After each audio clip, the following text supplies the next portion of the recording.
Development Universitas Airlangga, Professor Dr. Bagong Suyanto, Dr. Randes MSI as Dean for the Faculty of Social and Political Science Universitas Airlangga. For the respected deans, Professor Dr. H. Jusuf Irianto, Dr. Randes MCom, Professor Sulika Asmorawati SSOS M. Dev Studies PhD, and Irfan Wahyudi SSOS MComs PhD as the conference chair, coordinator of this event. Iga Satria Wibawa SSOS MCA PhD from Universitas Airlangga. Associate Professor Nasli bin Ismail from University Sultan Zainal Abidin. Anita Dewi PhD from Charles Sturt University. Professor Marcos Korik from City University of Hong Kong as our amazing keynote speakers for today's keynote sessions, and followed by all honorable lecturers and members of the faculty of Universitas Airlangga and the partners, and of course, all esteemed guests who have gathered here today. Good morning and welcome to ICOC SPA 2025.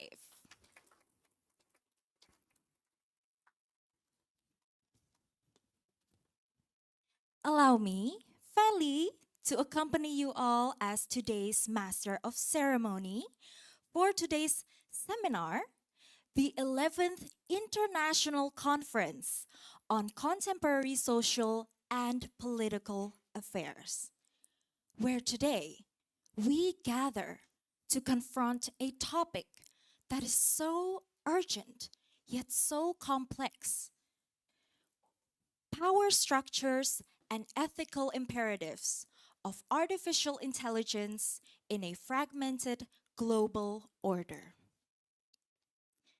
Because, dearest participants, let us all face it. In a world that is both more connected and yet at the same time more divided, artificial intelligence, or AI, is no longer just a tool. It has now become a force that reshapes the global power. And that is why it's now more critical than ever that we examine who controls this technology and whose ethical frameworks are embedded within it. And that is why, over the next 2 days, we will explore these urgent questions and foster the dialogue needed to navigate this complex reality. Now, before we delve into the substantive discussions, allow me to read our agenda for today. First, we will be singing the national anthem, and followed by the Universitas Airlangga's hymn. And then we shall have greetings from several representatives. And then we shall have a special performance, followed by the moderator's takeover, followed by the first session of the keynote session. And then we shall have a short coffee break, followed by the second keynote session. And then we shall have a lunch break. And then last, but definitely not least, we will be having the panel sessions. So, ladies and gentlemen, to commence our event for today, let us all please rise from our seats to sing the national anthem of Indonesia, Indonesia Raya, followed by the Universitas Airlangga's hymn. Esteemed guests, please stand up.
honored guests may sit down.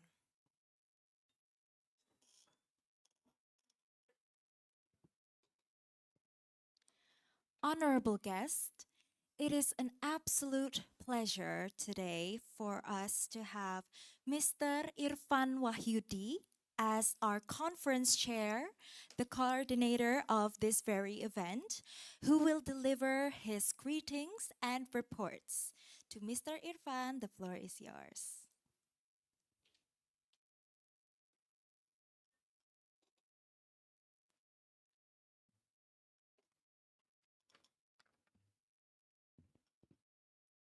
Assalamualaikum warahmatullahi wabarakatuh. The Honorable Vice Rector, Research, Innovation and Community Development, Universitas Airlangga, Professor Dr. Miftahus Surur, Dean, Faculty of Social and Political Sciences, Professor Bagong Suyanto, Vice Deans, Professor Yusuf Irianto and Professor Sulika Asmarwati, distinguished speakers, Professor Marcus Korik of City University of Hong Kong, Dr. Anita Dewi of Charles III University, Australia, Associate Professor Nazli bin Ismail of University Sultan Zainal Abidin, Malaysia, and Ambassador of Indonesia to UNESCO, and Associate Professor Igusti Ketut Agung Satriawibawa of Universitas Airlangga, and that has joined us online from Paris. Participants and committee of the 11th International Conference on Contemporary Social and Political Affairs 2025. This is the 11th conference to keep the tradition of knowledge production at the faculty. And this is also for the past 2 years, we are moving back to Surabaya because previously the conference was held for 2 years in Malaysia with our hosts coming from UNIZA in Terengganu and also University Technology Malaysia in Johor. So it's good to be back home. Previous conference was held overseas and over 100 abstracts submitted for this time conference. And we are facilitating more than 80 people that will be presenting their findings and also researches in different panels.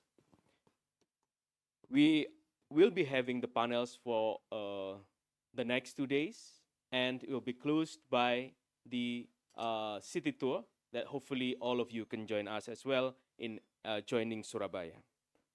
During the second day, please join the tour. And also, we would like to inform you that selected papers during this conference will be forwarded to a reputable journals that we have already in our faculty.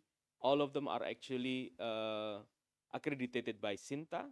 And also, we have partners that work together with us for the past 5 years in publishing the conference papers in terms of proceeding that has been the Scopus indexed. Thank you to the deans and vice deans that allowed this conference happening until its 11th time. And also thank you to conference committee for the hard work. This conference opening and plenary session is also broadcasted through YouTube, and also there are online presenters that coming from different part of Indonesia. And also we would like to greet our international presenters that coming from Australia, Thailand, Malaysia, Hong Kong, and any other countries. Please enjoy Universitas Airlangga, and also don't forget to enjoy the city as well. Thank you. Wassalamualaikum warahmatullahi wabarakatuh. Salam. Let's give Mr. Irfan Wahyudi a round of applause. Thank you so much, Mr. Irfan Wahyudi. We shall continue to the opening speech from the representative of the Rector of Universitas Airlangga. We have the Vice Chancellor for Research, Innovation, and Community Development, Professor Muhammad Miftahus Surur. The floor is yours.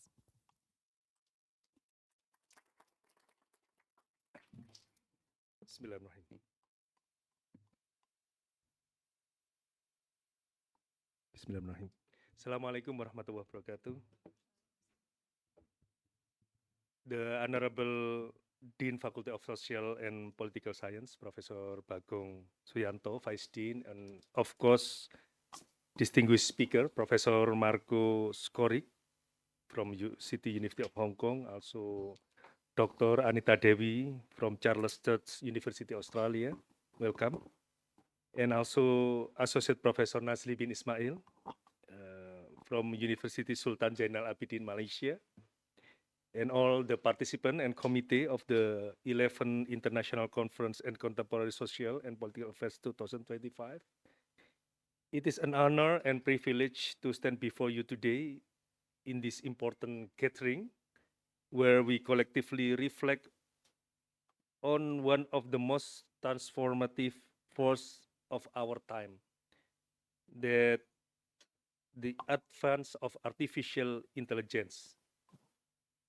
We live in era where AI is not only advancing knowledge and innovations, but also reshaping the very structures in power of our society, political, economic, culture, and maybe even personal. And it is very core that AI promises us to process knowledge at scales unimaginable of generation ago, to accelerate medical breakthrough, to improve governance, and to create new opportunities for our community development. Yet, as with all technologies that fundamentally after how we live and interact, AI is arguably not neutral. It is reflect the assumption, value, and bias to those of design and deploy it. Maybe in next month, I also become a speaker in the international conference in Jakarta for the health. I'm from the medicine background, and although medical doctor now also thinking how about in the maybe 10, 20 years ago, 10, 30 years ago, AI will replace our job probably in some part, in some part. And I believe, I always say to our community that it's not about they replace or not, but who will design the AI system, who benefits from them. They will take us or we take the benefits of them, and who bears the risks. It is very questions remind us that AI is not only technical tools, but also political, cultural, and also ethical phenomenon. So why I very happy today that the 11 of this conference choose the AI become their themes.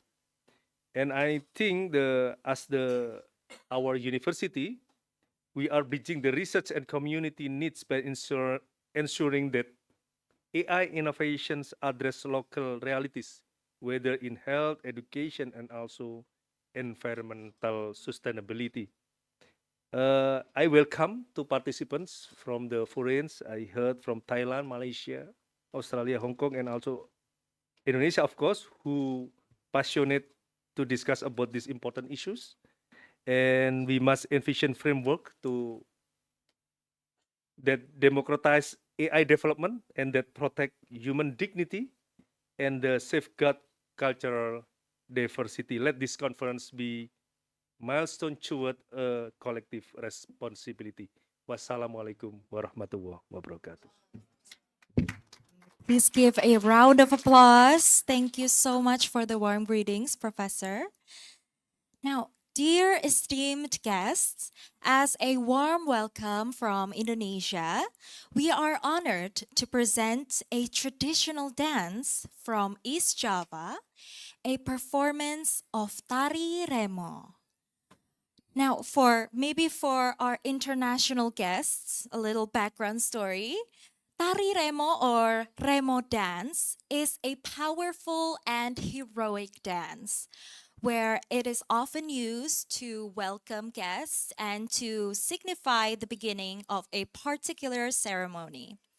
One of the most captivating things about Tari Remo is that the dancers usually have little bells on their feet, and it creates this dynamic rhythm whenever they move, and the sounds, and then mixed with their expressive faces and then their elegant movements. Tari Remo is a dance that signifies that as a hero that is preparing for a battle. Ladies and gentlemen, let us watch together Tari Remo.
Let's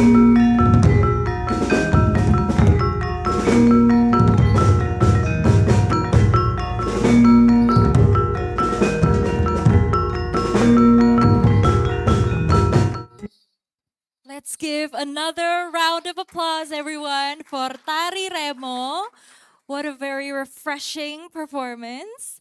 All right, dearest distinguished guests and all participants, we have now finally reached one of the most exciting part of our program, and it is time for us to start our keynote session, where we will dive deeper into the core of our conference theme.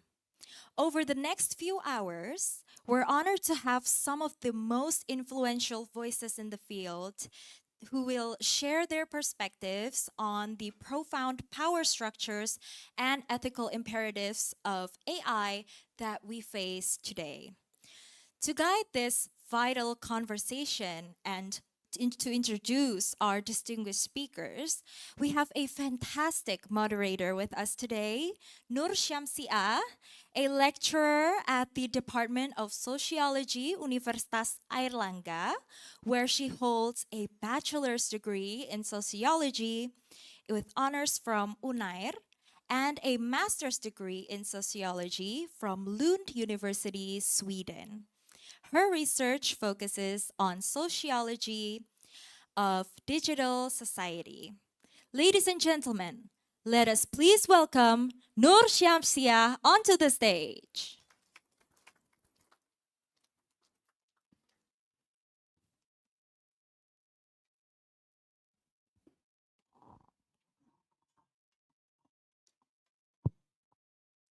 Thank you, Feli.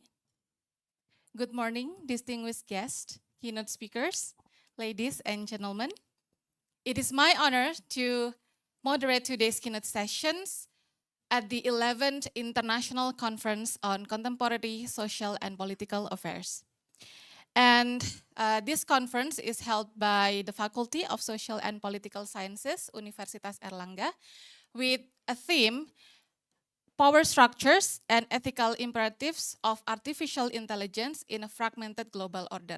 Now, as we know, while AI offers tremendous benefits and opportunities, it also raises questions and concerns about transparency, democracy, inequality, and even global security.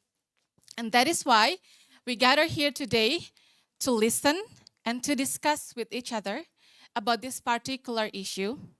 And we are very lucky that we have 4 amazing keynote speakers with us today that will guide us through these complex issues with their unique perspective and expertise. And of course, all of you, our participants, are also an important part of this conversation. So do engage and raise your question later in the Q&A session. And together, we will exchange insight, and I hope that it will help us to make sense of how AI is shaping our fragmented world and how should we respond to it ethically and collectively. And therefore, to make today's session more engaging and structured, we will break it down into 2 sessions, where the first session will feature Professor Marco Skorik from the City University of Hong Kong, and then Dr. Anita Dewi from the Charles Sturt University, Australia. And then it will be followed by a short coffee break. And the second session will continue with Associate Professor Nazli bin Ismail and Dr. Iga Satriawibawa. So I invite you all to listen, reflect, and connect these insights to our own context, whether as scholars, practitioners, or policymakers. Now, without further ado, let us begin with our first session. And we are honored to have 2 distinguished keynote speakers. And our first keynote speaker is Professor Marco Skorik from City University of Hong Kong. Ladies and gentlemen, please join me in welcoming Professor Marco Skorik to the stage with a round of applause. So, Professor Marco Skorik, you may join me. You may join me to the center stage first. Yeah. So let me guide you through his biography first, because I think our participants really want to know about you. So Professor Marco Skorik earned his PhD in Communication Studies from the University of Michigan, and his research focuses on new media and social change, with a particular emphasis on the civic and political implications of new communication technologies. And Professor Skorik's work has been published in leading journals, such as Computers in Human Behavior, International Journal of Public Opinion Research, Journal of Broadcasting and Electronic Media, Journal of Computer Mediated Communication, and New Media and Society. He also serves on the editorial boards of communication research journals, Human Communication Research, International Journal of Public Opinion Research, and New Media and Society. And his insights have reached a global audience through media outlets such as the BBC, The Economist, and The Washington Post. And remarkably, his study on video games has been even cited by the Supreme Court of the United States. And we are truly to have such distinguished scholar with us today, and it is a great pleasure to welcome you here, Professor Skorik.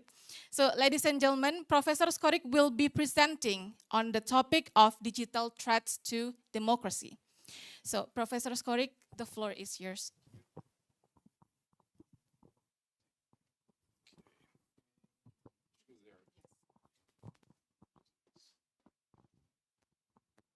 See if I have the clicker. Slides. I want to thank my hosts.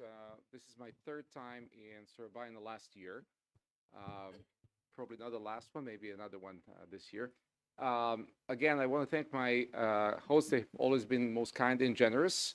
And I've been feeling like at home, even though my home is far away. I'm from Serbia. It's a very far off place. And although I've been living in Asia for 20 years, I'm still discovering new things about Asia. One thing I have to say about this conference, and it comes from heart, this is the best singing I have ever heard at any conference in my lifetime. Okay? I don't know what you guys do, but whether you practice or not, but polyphonic singing at an academic conference, this is different level, different level. I'm very impressed, and thank you for that. I was very touched with this. Music is important in my life. I would like to get my slides going, if possible. Yes, all right. So one thing I have to say is that perhaps I'm starting with not such a bright vision of the future. And I apologize for that, but I think these things are important for us to discuss. And I think it's very important for us to be aware of some questions that we have related to the development of digital media and also AI. So these are the thoughts that I've been gathering for the past couple of years. I updated them every few months. I have new stuff going on. And just last night, I was adding some interesting things that I hope you will find rewarding to hear. All right, let me see. Where do I go? All right, so I want to start with a little bit of history. I'll show you one quote here that's possibly the first mention of the term social media. And as you can see here, they say there are as many social media as there are specialized groups, sympathetic, communicating individuals, and in choosing his environments, a man chooses what groups he will belong to. So this is about social media being a platform for people to get together. And this was written 128 years ago. Okay?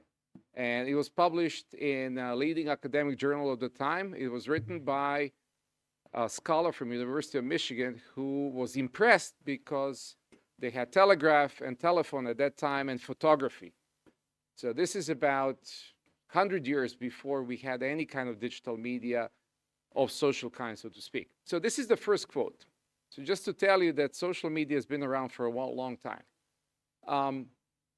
This vision is about community and interests. This vision of social media is something that connects us together. More recently, the more recent usage of the term social media is by an executive from a TV industry. And this vision is slightly different. This vision focuses on the need to offer users social media, places where they can be entertained and they can communicate and participate in social environment. The emphasis here is entertainment, okay? And if you look at these competing visions, you can see that your usage, for example, social media encompasses both. Most of our usage, and I would hate to say it, but it's probably 95%, is about entertainment. So we may entertain ourselves to death, but it's also about community. So there's some great things about social media. I'm going to try to raise some issues that hopefully will lead to some more insights and more discussions later.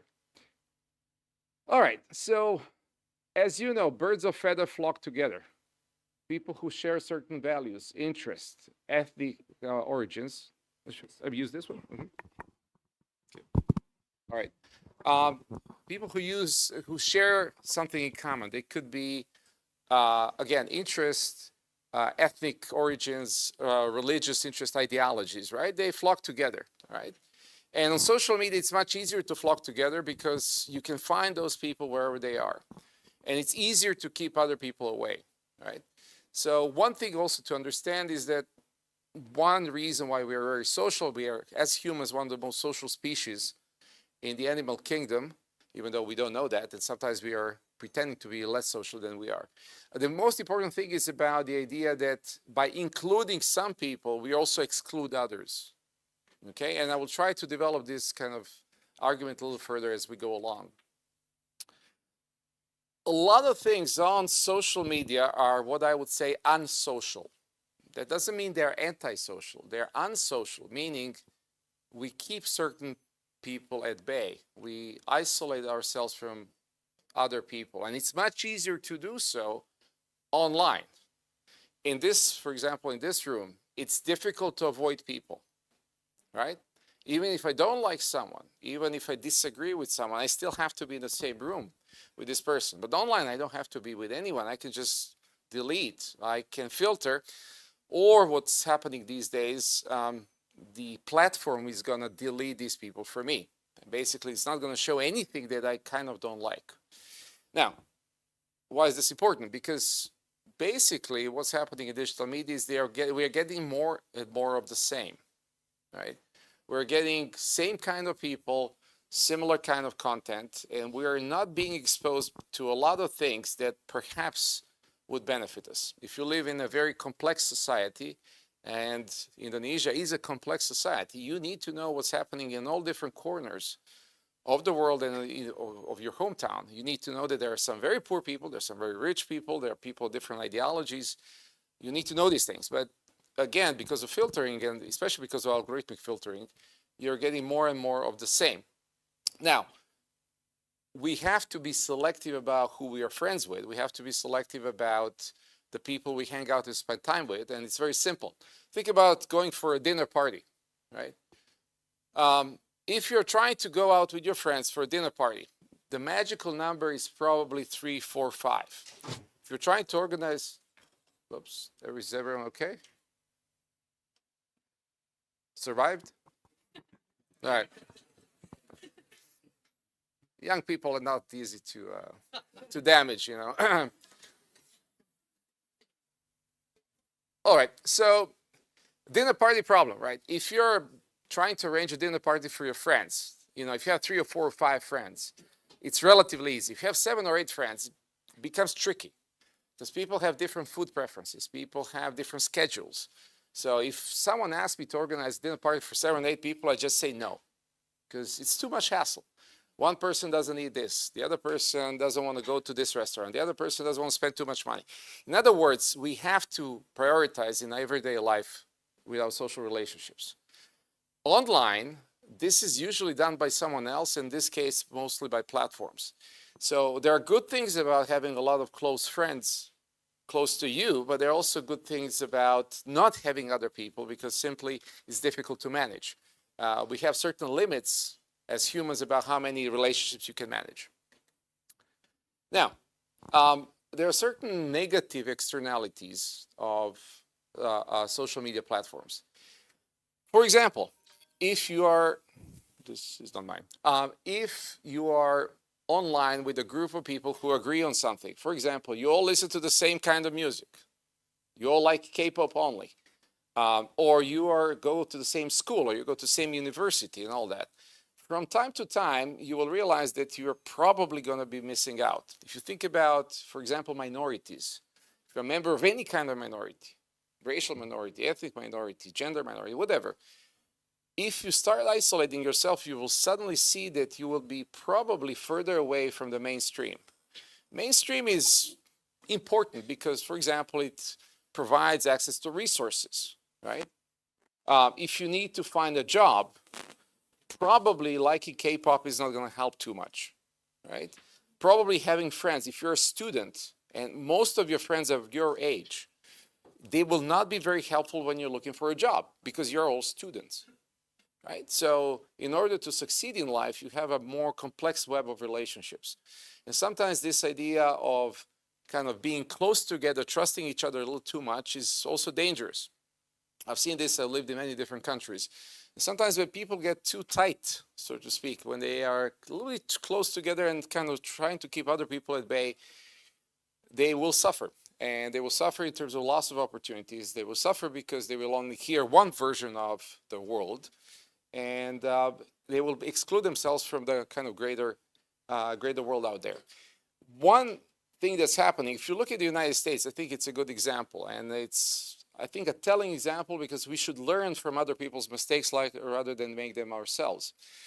US is suffering from, I would say, two things, which is the erosion of cohesion, social cohesion, where people are kind of getting apart from each other, right? So that's the first thing. That's kind of easy to understand, social cohesion. But there is also coherence, right? Coherence, what I mean by coherence is what do we have in common? What do we stand for? So it's not just a cohesion. Cohesion is like, okay, we're closer together, we work together on something. But what is this country all about? US is now suffering from what is this country all about? And of course, about divisions that are mostly ideological. All right, now, there is a big transformation going on, and you are all part of it. We are all part of it. Until about 5 years ago, most digital media were based on something that's called social graph, meaning it was about people. It was about you and your social network. If you look at Facebook, if you look at Twitter, it's about you and your friends. And the network was visible. Okay, so if you go to other people's Facebook profile, you can see who their friends are. And mostly the content was delivered to you based on your social graph. So basically you and your friends and friends of friends, etc., etc. The big change came, I would say, about 5 years ago. It's still ongoing and it's a big change. If you think about TikTok, TikTok is not about you and your friends. TikTok is about you and people who like similar things, but they're not necessarily friends, and you cannot see them, okay? So if you're building communities, it's a bit difficult to build communities if you don't see the members of other communities. Let me put it this way. With, let's say, Twitter, Facebook, or anything that's kind of graph-based or network-based, you're essentially working on building communities. So it could be a good community, could be a bad community, could be a white supremacist community, could be a Nazi community. That's, yeah, but you see who the members are, okay? And they're based on social relationships. On TikTok, you are grouped into clusters based on the similarity in taste. So you're grouped with people who like, for example, Blackpink, okay? But you don't know who these people are. And you're grouped only because you're for advertisers, you're an interesting group. So there is no other reason why you're grouped together. The only reason is monetization. So if you think about social media companies, their only goal is to make sure that you spend as much time on the platforms and to increase advertising effectiveness, meaning how often you click on something when you watch. They're not interested in anything else. They're for-profit companies. They don't have ideologies, right? So one of the reasons why this change is important is because now you're clustered together with people who, let's say, watch or enjoy similar things, for example, cute cat videos or Blackpink or whatever, but you don't know who these people are. You're just basically an advertising target. All right, So what's the solution? Solution is always in history, right? So this idea of serendipity, of being exposed to something that you did not plan to be exposed to. So usually when you go to a conference, you want to hear some good things. Well, but you met me, so you're going to see some bad things too.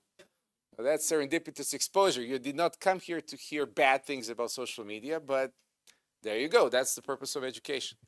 So what's the serendipity as a concept? It's the, by the way, this is the previous slide was about 3 princes of Serendip. Serendip was the old name for Sri Lanka. So these are 3 rich kids who go on adventures and they learn new things. And they realize that the world is a strange place full of challenges, but it's an interesting place. You learn a lot from it. So here's the thing. Serendipity is important, I think, in education. The idea of serendipity is not randomness. It's not like, oh, I'll select something randomly for you. The idea is, I will guide you, I will give you a curated tour, and I will expose you to things that you will never select on your own. I will show you things that are not interesting to you, but they will be useful for you at some other time. For example, it's a path to discovery. A lot of things, a lot of scientific discoveries were made almost by accident, but you have to go in the right direction. So in the social context, what that means, meeting a person who is completely different from you and who has very different interests from you, but you will benefit from this friendship. So I have friends probably from most major religions in the world, and it's not easy to have a friend who has very different views of what faith is, what God is, and all that. But I benefit from it because it's easier for me to live in a complex world. And of course, I became a much kind of more educated, more enlightened person. All right, AI. So I'm not going to be the AI booster here. I have very strong opinions about AI. And I'll give you a couple of very simple examples of why I think we're in a very strange era of AI. What I want AI to do for me, what I want AI, robot, or something else, some other system to do for me, is to wash my dishes and take the garbage out, book my tickets for traveling, and get rid of all the hassle in my life. I do not want AI to make my music. I enjoy playing guitar. Okay? I don't want AI to play my guitar. Okay? End of story. I'm not interested in AI doing the creative work. Let me tell you one more thing I'm not interested in. I'm not interested in my students doing their assignments with AI. Right? I don't mind. Let me tell you, the assignments have improved a lot. Last 2 or 3 years when I get assignments from mostly my Chinese students, English is perfect, beautiful, beautiful. And for grading, much easier, right? The problem is that you're not learning anything. I don't have a problem reading better essays. I love it, okay? But you're not learning anything, right? Can you create good music with AI? Maybe, but you're not playing it, okay? And you're not enjoying music because you want to play good music. No, you're enjoying the process. When you were singing, you're enjoying singing. It's not like, oh, you know, I want to have the best possible sort of generated singing. You're not interested in that. You're interested in performance. You're interested in being part of community of performers. Anyway, let me say something that's unfortunately true for most AI companies and digital media companies. They're basically extraction industries. What that means is they will take your data. And social media companies now have 20 years of human behavioral data, right? Since basically early 2000s, they have collected petabytes of data about who you are, what you do, what you like, your birthdays, your babies. They have it all, right? So they have that data. Second thing they need is they need human coders to basically label this content. So you have trillions of dollars spent on infrastructure, not so much money spent on human coders, and there are coders all over the world, probably Indonesia too, and I know there's a big community in India. And then you need a lot of energy. Because generating something like this on a server side, right, on their server farms, Takes a lot of energy. Every time you do searching or if you do a generation, it's tough, right? So right now, what AI companies are doing, extract data from you, get cheap labor to basically label and code this data, and then crunch it with extreme processing power to deliver something to you that's actually not terribly useful to you at this point, right? So what are the problems? Copyright problems, okay? Authenticity problem. If you create music through AI, is it your music or someone else's, right? If you do your assignment through AI, is it your assignment? I don't particularly care, but it's your problem, right? Because you are here as a student, for example, you're paying your fees, but then you're creating assignment with American technology, right? That's problematic. And the second thing is diminished capacity for creative work, right? So if you have never done anything yourself, if you don't sing, if you don't play an instrument, if you don't know how to write, if you don't speak a foreign language, think about your future. It's going to be a bit tough, you know, to separate yourself from everyone else who's using it. All right, so what are the kind of challenges and what are the solutions? Again, a quote about difficulty of living in a complex society. So this is one of my favorite quotes. It says, the price for maintaining a society that encourages cultural differentiation, experimentation, is unquestionably the acceptance of a certain amount of disorganization on both individual and social level. So all the things that we see online, all these quarrels, all these fights, all this conflict, all this polarization, sometimes they're just because we can see them. They've been there all the time. We just see them more. And this was written 65 years ago. And it fits this moment perfectly, right? So the society doesn't change much. Anyway, let me wrap up. So is digital media kind of tearing our society and our fiber of our society apart? I'm not sure about it, but just, you know, think about it. Think about it. Every time you use it, think about it.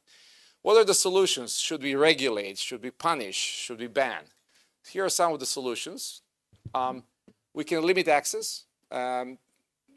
Australia is now leading as a country that bans social media access to most platforms to, I think, under 16. So that's very radical, but UK is considering similar regulations. So if you're 15 in Australia now, you cannot be on social media, right? Is it going to change anything? Probably not, but that's their approach. We can also ask social media companies to filter less and to have more serendipity, to have more random experience for us, because it's not all about advertising efficiency. We are not just pawns in this game of advertising and promotion. And then lastly, and I think this is why I'm particularly happy today, we can spend more time offline. We can spend more time talking to each other and enjoying each other's company, learning about new things, spend more time traveling too, and seeing things for ourselves. So that's it. Thank you very much.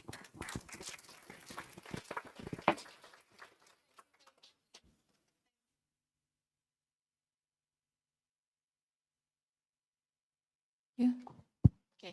Thank you very much, Professor Skorik, for the insightful presentation. And I think that was a powerful way to set the stage for today's theme. And ladies and gentlemen, as Professor Skorik has enlightened us about the societal and democratic implications of AI, our next keynote speaker will bring us closer to the world of information professionals. So, ladies and gentlemen, let's give a big hand as we welcome Dr. Anita Dewi to the center stage.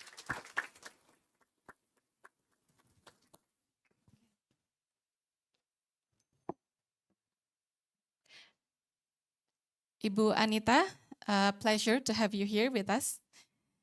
So, ladies and gentlemen, Dr. Anita Dewi is a lecturer in Information Studies at Charles Sturt University, Australia, where she also serves as the Work Integrated Learning Academic Lead and Course Director of Information Studies. Her academic career has included teaching positions at the University of Western Australia, Monash University, and Universitas Islam Indonesia. And Ibu Anita has held leadership roles in the library sector as well, including serving as manager of library learning services at La Trobe University and as license coordinator and project manager for the development of Monash University's Indonesia campus library. Earlier in her career, she was also director of the Center for International Language and Culture Studies at Universitas Islam Indonesia. And her research interest focused on work-integrated learning, information literacy, and professional identity. And today, she will present on AI and the information profession, challenges, opportunities, and ethical imperatives. Bu Anita, the floor is yours.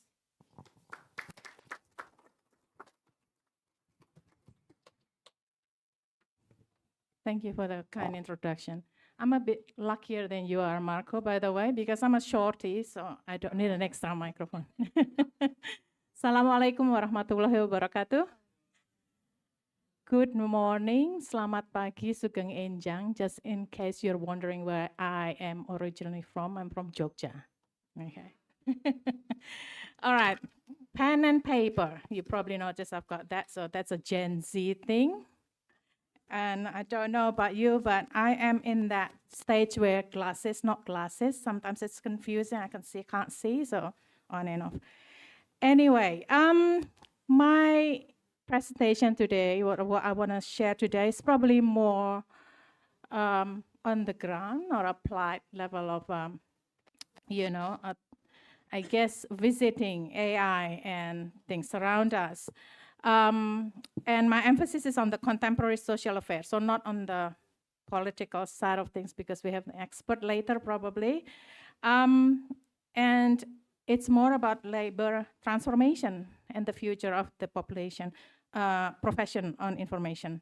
Now, why information profession? Thank you for the kind introduction. It's not just because I come from that discipline area, but it's also because there is a very close connection between the tech, including AI, so not just AI, and continuous change that information professions, like myself, I was an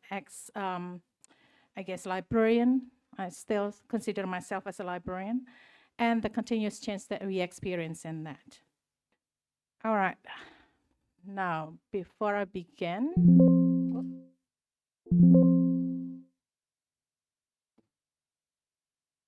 I would like to begin by acknowledgement of country, and I think this is where my glasses is needed.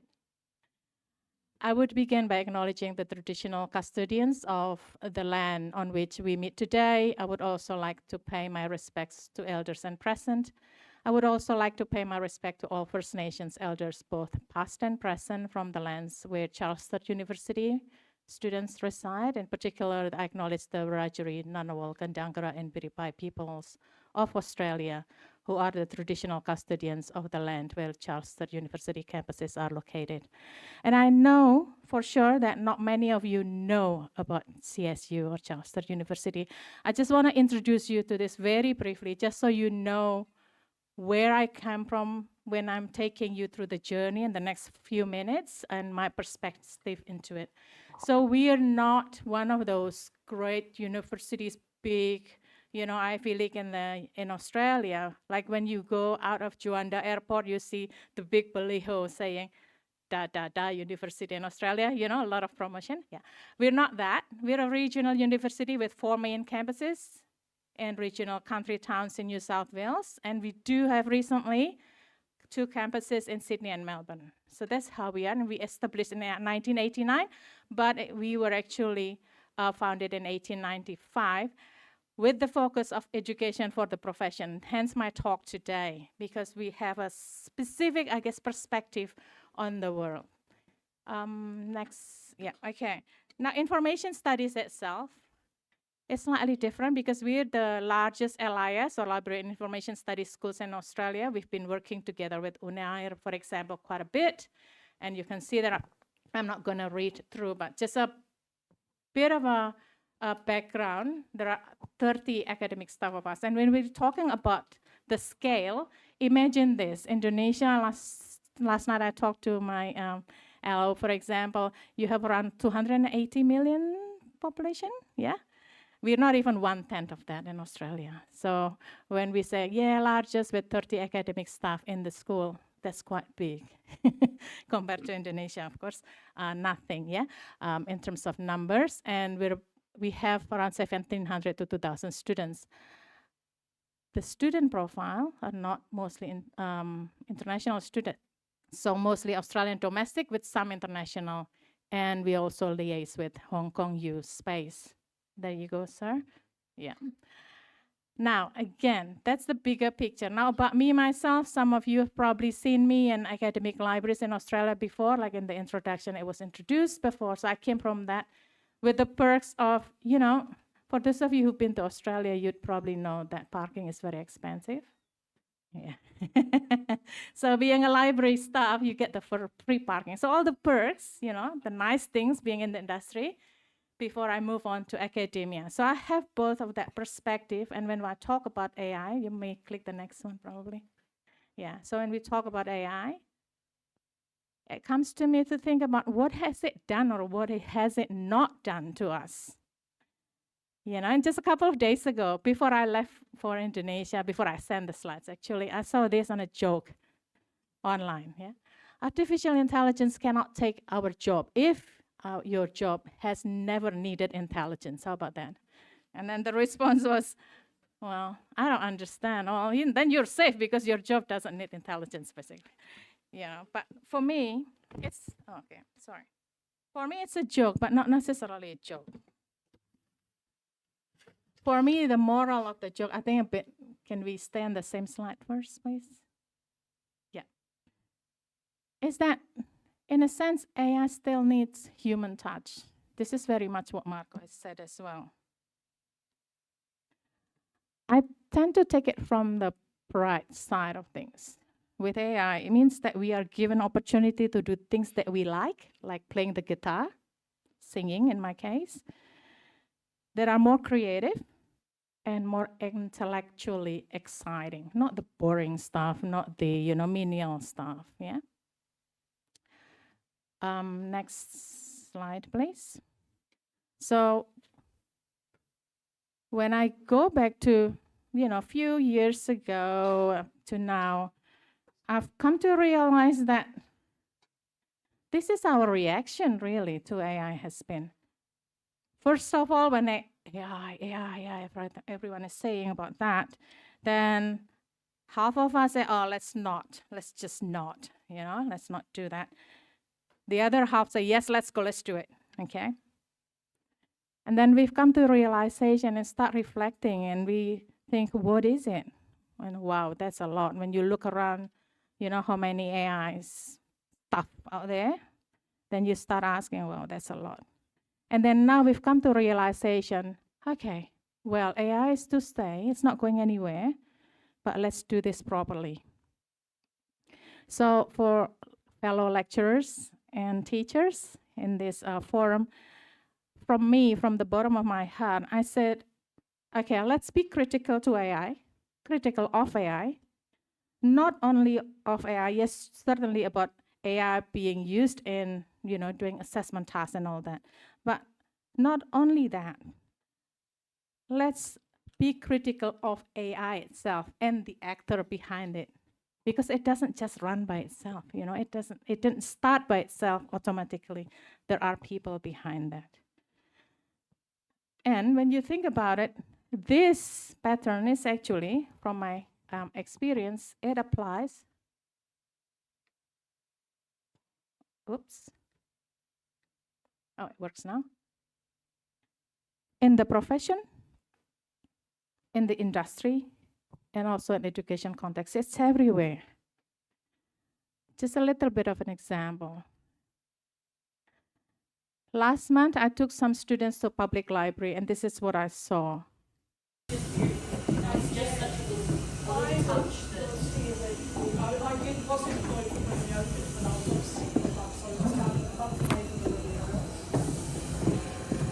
Okay, so this started 10 years ago in public libraries in Australia and now in academic libraries as well, the auto feeder and all that.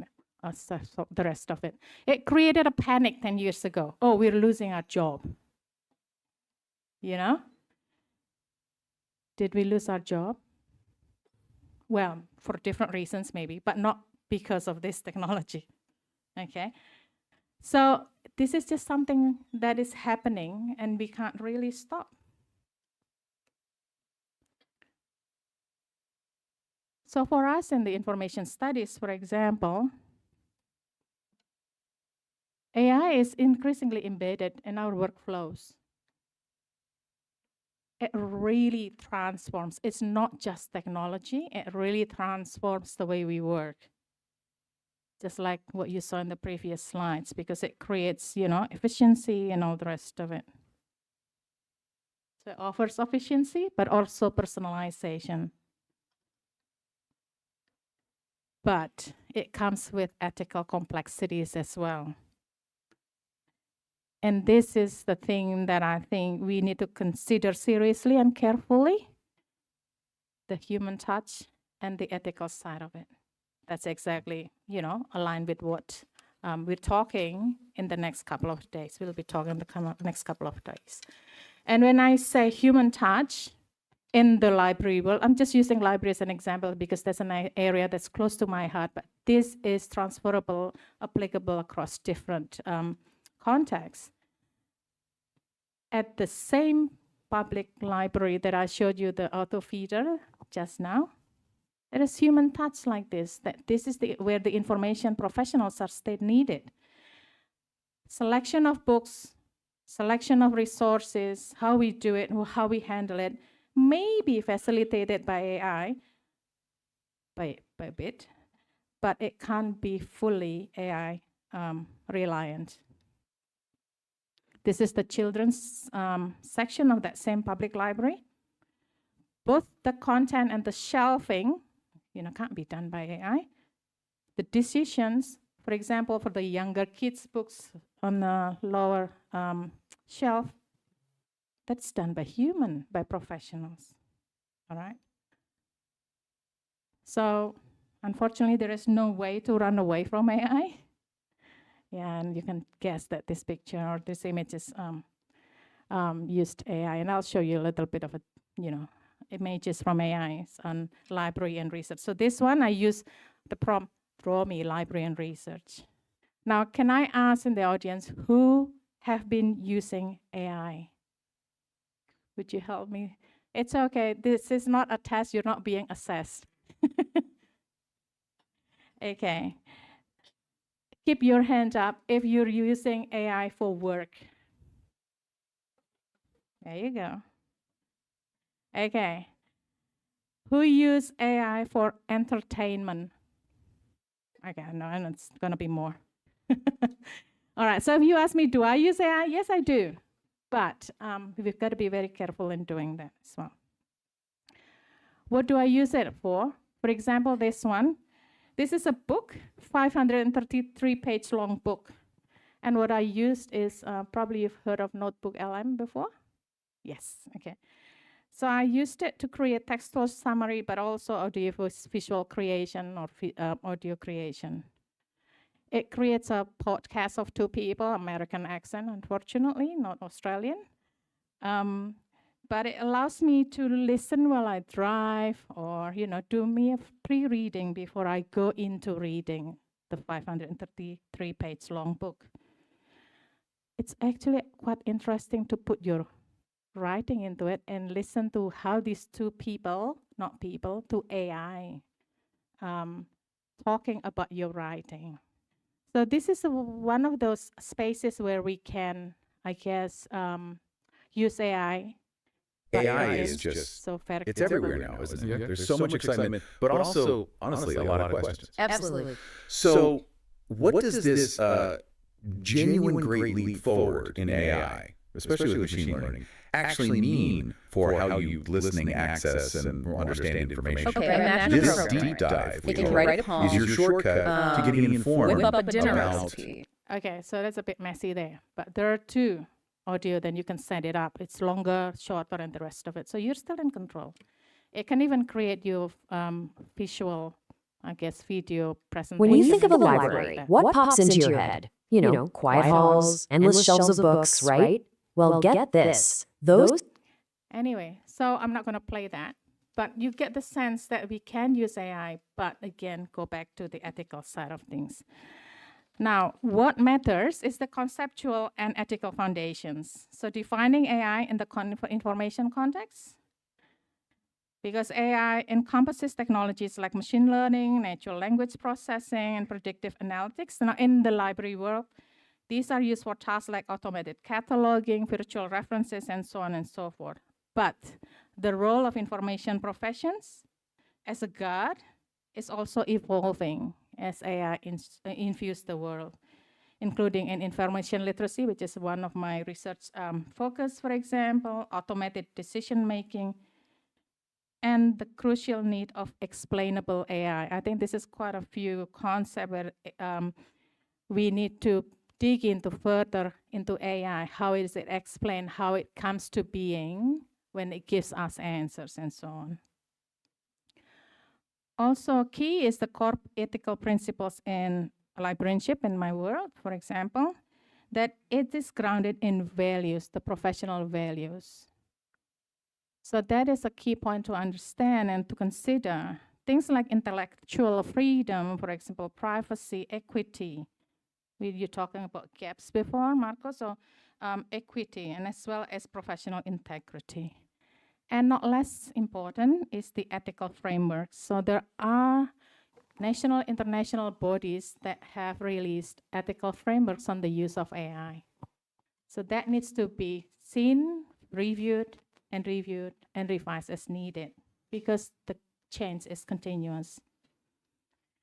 The challenges, like the bad news that you talked about before, is of course bias and discrimination. Privacy, come on, we don't need to say this in details, we know, but privacy and data ethics, transparency, and also access and inclusion. Particularly on access and inclusion, I would refer to Trotta's studies, for example, in 2023, that AI must be designed to serve diverse population, including those with disabilities, language minorities, and limited digital literacy. Ethical AI should promote inclusivity and avoid reinforcing the digital divide, which is unfortunately what's happening at the moment without ethical principle in place. There have been some case studies, for example, the use of library chatbots and virtual assistants, automated metadata and classification, predictive analytics, and collection development. One of the cases, for example, in Zimbabwe not long ago, in 2022, they were struggling to explore chatbot use while grappling with ethical concerns around data security and transparency.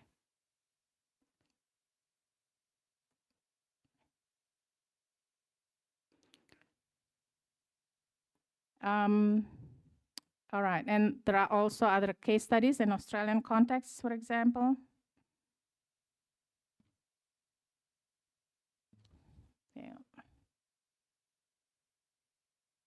Oh, this is the fun bit, actually. Remember when I talked to you about creating images on AI? Yeah, I use still the keyword librarian and research. The earlier one, research and library, gave me that. Library and research gave me this one. Hang on to that. I'll show you what it shows me when I ask for research librarian. It's a whole different things. So in Australian context as well, there have been some studies on librarians in the AI era, both that are impacted by AI directly and also that impacted by AI through not directly about AI. It was interesting that your vice rector mentioned about health sector.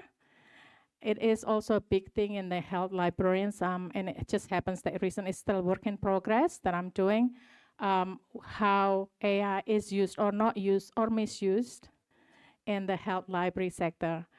Who's supposed to support to support practitioners or to support physicians in getting their work done and more efficiently.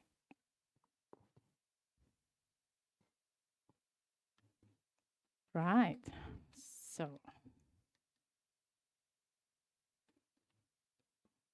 Guess what the keyword that I use here for the prompt?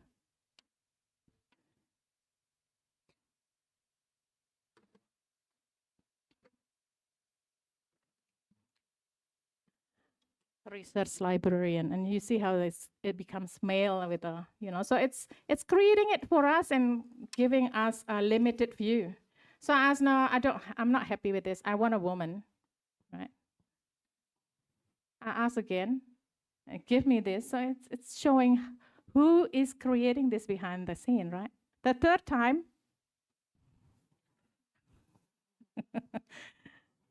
yeah, but still male, glasses, books. I don't know about hand on the chin. All right, so what is the professional responsibilities and ethical leadership that's needed here? I'm quoting a couple of work here. So the role of librarians and information professionals. Professionals must act as ethical stewards of technology, ensuring AI tools align with library values and serve the public good. So again, the ethical consideration there. And there needs to be ethical competencies and education. This is why this is still debatable whether we need to include AI in curricula or not. I would vote again, yes, but in the how to do it. So I changed my mind, by the way. This time I said, okay, I want female Australian librarian as a researcher, and give me a female. Policy, governance, and institutional ethics. So code set ethics and professional standards, but also there needs to be institutional governance of AI there. That's required. This time I say female Indonesian librarian as a researcher. Doesn't look like me, does it? No, nah. Bu Anita, may I ask you to wrap up? Yeah, I please? am wrapping up, yeah. So the generative AI, multimodal systems and autonomous agents present new ethical challenges. That's the emerging trends. And the other one is information professional must stay informed and proactive. So I'm wrapping up. This time, it's a conclusion. AI offers transformative professional for librarianship and the information profession, but its ethical implications must be carefully considered. And by grounding AI adoption and professional values and ethical frameworks, so I go back to ethical frameworks again, can ensure that technology serves the public interest and upholds the integrity of the field. And by the way, this time I say, draw me a chubby female wearing glasses, Indonesian librarian as a researcher. And it finally gave me. Thank you so much. Assalamualaikum warahmatullahi wabarakatuh. Thank you very much, Bu Anita, for the thought-provoking presentation. And ladies and gentlemen, we will now move on to the Q&A sessions. And perhaps I can begin with a question to our speakers as participants prepare their questions. So, Professor Marco, you touched on social media algorithm and how it shapes society. And Bu Anita, you also touched about critical engagement that is needed when we use AI. Now, I would like to bring in the issues that I think connect similar challenges between the topics, which is the black box nature of AI, where people often struggle to fully understood how AI systems actually work. And we as people or social scientists might be able to grasp on the surface level, but even programmers often cannot fully unpack the AI systems, and they can only speculate, while the rest of the knowledge rests with the actual designers of the system. So from your perspectives, how would we, as citizens, scholars, or practitioners, make sure that the use of AI remain transparent and accountable, and how we can sort information while we don't really know how it works, and we don't really know how to trust, or what to trust or who to trust. So please share your perspectives on it. You have your microphone around here. So Bu Anita, you want to speak first? You may press a Yeah, little bit got longer. it. Okay, thank you. Thank you. Gee, that was a difficult question. So why you're giving the microphone to me first, Mark? No. Look, this goes back to from the information profession's perspective and also educators' perspective. That's why I emphasize on the value of the profession, but also it's a lot of work for us who are in the education sector. It's a long, I guess, process, and that's why including in the curricula is one of them, because we are educating people who will be out there, right?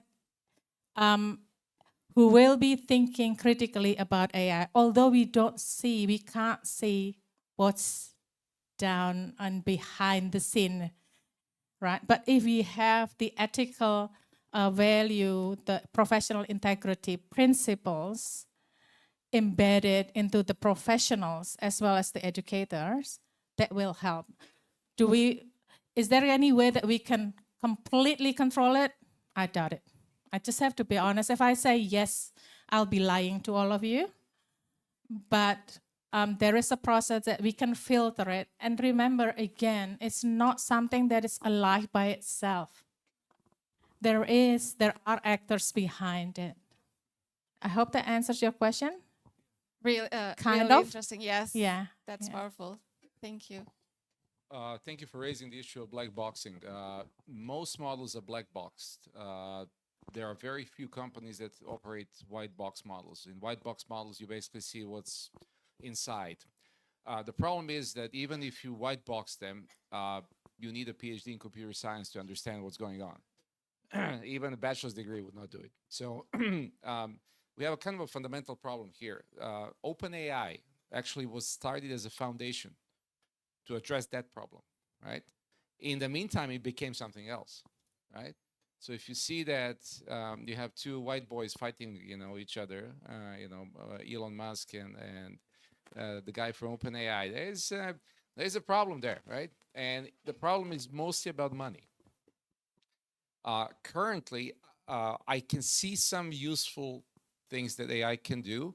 I can see even job creation. I can see that some laborious tasks, boring tasks, and all that can be probably utilized using AI. But I can tell you what also is going to happen.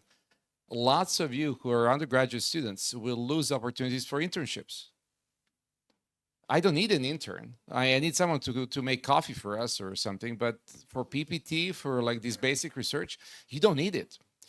If you have a small marketing company, you can cut the staff down probably 30, 40%. Right, so this is a real threat to jobs. Actually, if you think about customer support, can be done by AI. The basic one, yeah, basic coding, basic creation. Like let's say, you think you're going to work in marketing company or something, creating flyers. No need. So I can see a lot of job losses. I can see a lot of deterioration, for example, of facilities or faculties, or basically, your capabilities. But only to benefit the company. I don't see anyone else who's benefiting from this. Yes, you can finish your assignment quicker, but so what? What are you gaining for that? Yes, you don't have to do, and then what else are you going to do in the meantime? So I see a lot of challenges. I think black box is one of the most serious challenges. There is no oversight. I'll give you another scary example. It's not about AI per se. Google, for example, Google has a secret sauce. Right, their secret algorithm that gives you these best possible search results. Actually, they tweak the algorithm so it doesn't give you the best results. It gives you slightly worse results because they want you to spend more time clicking on things. If I get the best result and it's only one link, that's from an advertising perspective. That's a miss. That's wrong. So the companies are actually optimizing your engagement. They're not optimizing your sort of your goals. So they're optimizing their goals. Their goals is let's make money. And sadly, most of these companies are in the United States, and maybe one or two or three will be in China. That's it. The rest of us will be locked into systems from countries which are far away from our countries, far away from control, policy control as well. So that's kind of my concern. Thank you very much, Professor Skorik and Bu Anita. And I think that sets the stage for a rich discussion with our audience. So now we will open the floor to the participants. You may raise your questions and our team will assist you with the microphone. Any question? Oh, yes, please. I see a gentleman over here with the batik blues in the center. Please state your name and your affiliation before asking the question.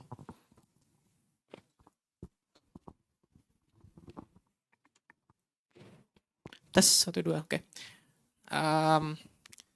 Ya. Permisi, ini saya menggunakan bahasa Indonesia ya. I will help translate it. Ya, sederhananya karena ini negara saya sendiri gitu ya, dan Namanya, Mas? bahasa saya sendiri. Ya, nama saya Valeri Arham Tristani dari S1 Ilmu Politik Universitas Erlangga. I study political science. Yang menarik perhatian saya tadi adalah ketika Profesor Skorik, I'm sorry, Skorik or Skorich? Skorich. Rich ya. Ya, ya. Serbia soalnya. It's. Nah, adalah ketika beliau mengatakan bahwa AI ini industri sosial media sosial adalah industri yang ekstraktif. An extractive industry, di mana ya apa namanya? Dan ketika saya mendengarkan kata-kata ekstraktif, langsung terpikir di benak saya itu Marx. Nah, dan hubungannya nanti akan saya jelaskan. Ketika Bu Anita menjelaskan AI, media sosial, AI, langsung terpikir di benak saya bahwa Marx itu mencita-citakan masyarakat di mana alat produksi dimiliki secara bersama gitu. Common ownership of the means of production. Saya kira solusi atas apa ya? Masalah-masalah yang mungkin bisa terciptakan karena AI seperti katakanlah ya data-data yang dieksploitasi oleh perusahaan-perusahaan besar yang terkonsentrasi di beberapa negara saja, atau pekerjaan-pekerjaan yang berpotensi akan digeser oleh AI, itu bisa diselesaikan dengan AI dan media sosial ini dimiliki bersama gitu, supaya masyarakat bisa mengatur apa ya, bisa bersama-sama mengatur AI itu untuk kepentingan mereka, bukan hanya kepentingan dari beberapa perusahaan saja seperti itu. Nah, pertanyaan saya sesederhananya begini, apakah pembicara di depan ini setuju dengan saya? Udah begitu saja. Terima kasih. Thank you, Mas Tristan. And do we have another question? We will take 2 questions first for this session. Any other question? Okay, we will dive into the responses from the speakers then. So let me summarize what Mas Tristan has said.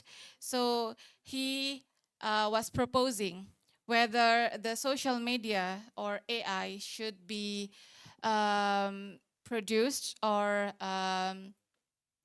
controlled by not only by 1 or 2 or certain companies, but to treat it as a public resource, public tools, so that it can held accountable, because he also mentioned that he is a Marxist, and he told us that how can we demand this proposed ideas to happen.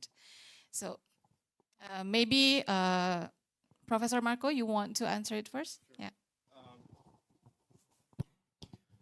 I don't think there's a good answer. I don't think anyone knows, actually. Even if you talk about regulation of AI, let's say the differences between the United States and Europe, you can see there's a huge difference. I think basically US is saying hands off. We just want to grow. We want to dominate this area. We want to make money. EU is much more cautious. EU is more cautious, and there's new regulation coming out every day almost. For me, the basic problem here is that the complexity of this issue is such that a typical policymaker cannot deal with it. It's not a question of, I mean, it's fundamentally boils down to values and to a certain extent to benefits for society. So it's in some ways it's simple, but understanding this infrastructure, the code and everything else, that's beyond the grasp of most people. So we are dealing with something that's difficult to understand. I would always follow the money. I'm not a Marxist, but I do appreciate the perspective as a research perspective. And I always say, follow the money. If the money is going to be in our pockets more so than before, I'm somewhat supportive. If it's going to raise people from poverty, I'm good with that. So information technology has helped. If you look around, there are some decent case studies about how technology helps people become something better than they are. For example, translation devices, for example, maps. Without Google Maps, there will be no Grab. You know, there will be none of these services. I'm not saying the Grab is a good service. I'm just saying there's a lot of people working there. So there are lots of jobs there. If you think about your future, there are some jobs that will be gone very soon. There are some jobs that will stay. I think medicine is an interesting case because medicine, we think there's expertise, medical expertise. Yes, there's medical expertise and knowledge. That's why you go to medical school. But medicine is not about expertise. Expertise is one part. The other part is care. Caring about your patients. It's about saving lives. It's not about, oh, checklist. So unfortunately, a lot of doctors are checklist doctors. They're like, oh, coughing, okay, phlegm, okay. I'll give you 3 medicines. I can do that. I'm a doctor, but I'm not that kind of a doctor. So my concern is that we may not understand what's going on. So even for us, it's going to be a black box, but we can understand the benefits for society. If there are clear benefits for society, I think great. If there is potential drawbacks and not too many benefits. So for example, in Indonesia is a very tourist-oriented economy. For many people in, let's say, rural areas, AI could be very useful for creating websites, e-commerce sites, collaterals, promotional materials, all these things, yes. But other than that, it's not going to resolve the problem. So that's just my 2 cents.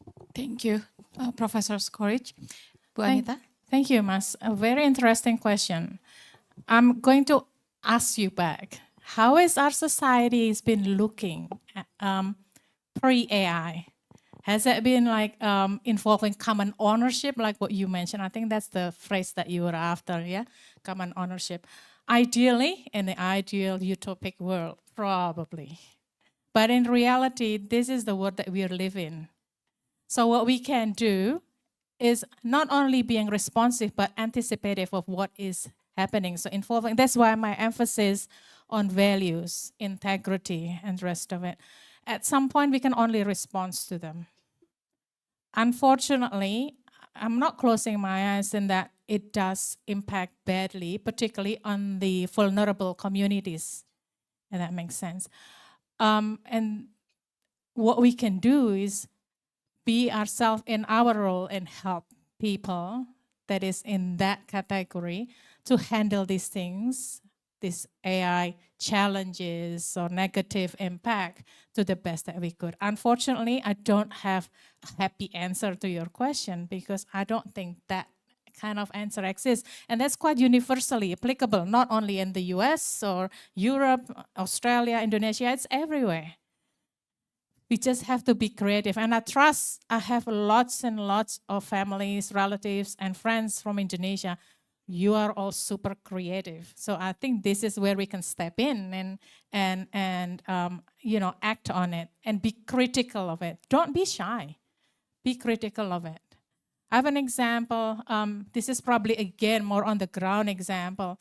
In the Australian context, public library has shifted from being information literacy per se profession into more pastoral care thanks to AI. And that's one of the examples that I give, but I didn't get the chance to talk to you about, where librarians, information for professional social workers in the library provide services to the elderly. We're talking about inequalities here, you know, elderlies, the poor, the people who lost their jobs, not necessarily I guess, familiar with AI, with technology and the rest of it, when everything is moved into AI, guess who they go to?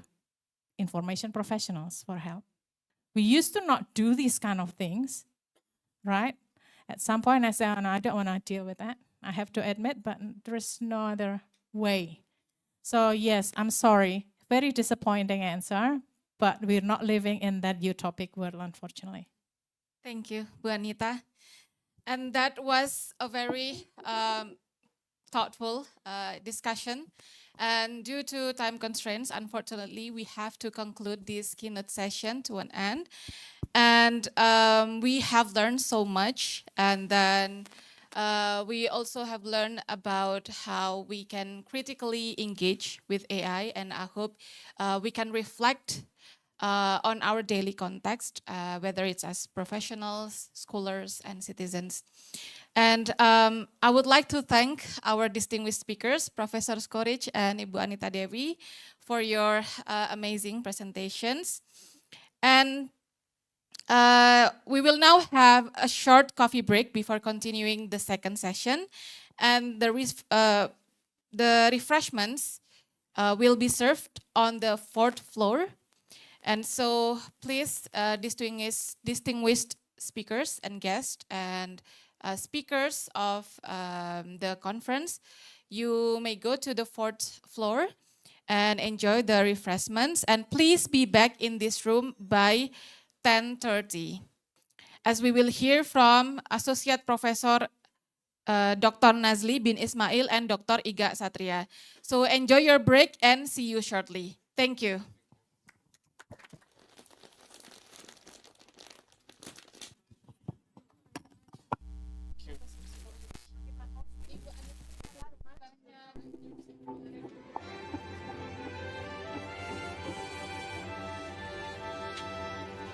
And for the students, you may stay here and use the time to go to the bathroom or to the toilet and prepare your questions for the next session as well.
Ladies and gentlemen, let's welcome Dr. Nazli with warm round of applause.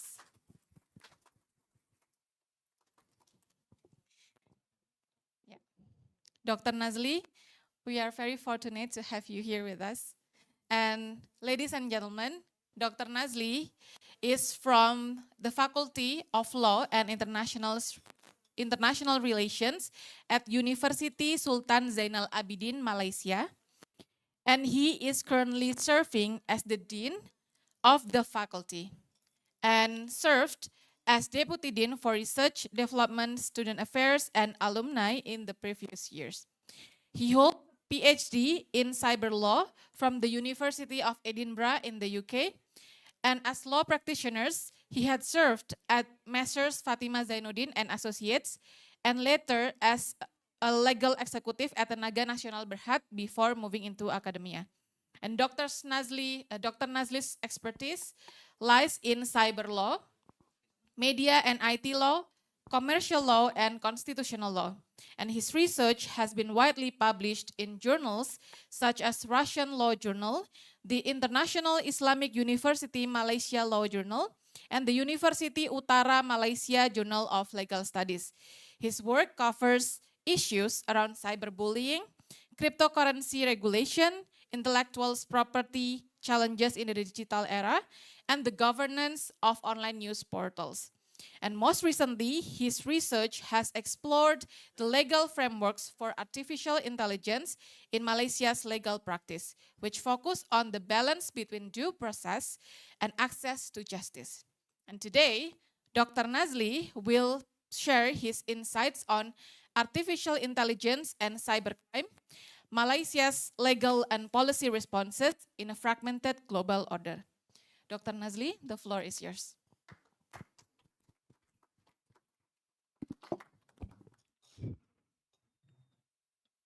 Can I have my slide, please? Okay. Bismillahirrahmanirrahim. Assalamualaikum. Very good morning. Thank you, Ms. Chairperson. First of all, I would like to congratulate and thank to the organizer, FISIP Unair, Fakultas Ilmu Sosial and Ilmu Politik, Universitas Airlangga, for organizing this international conference. So this is the 11th year.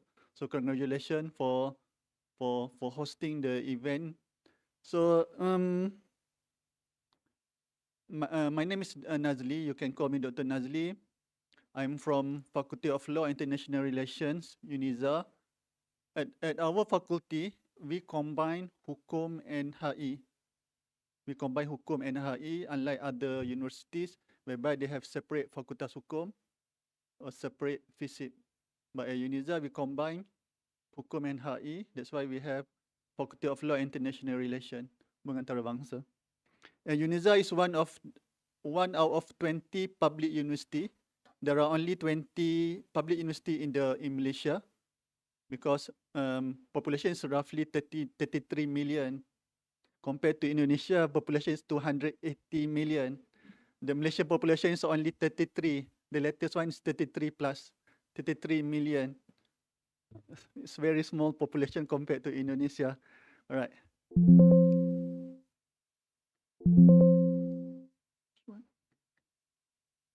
All right.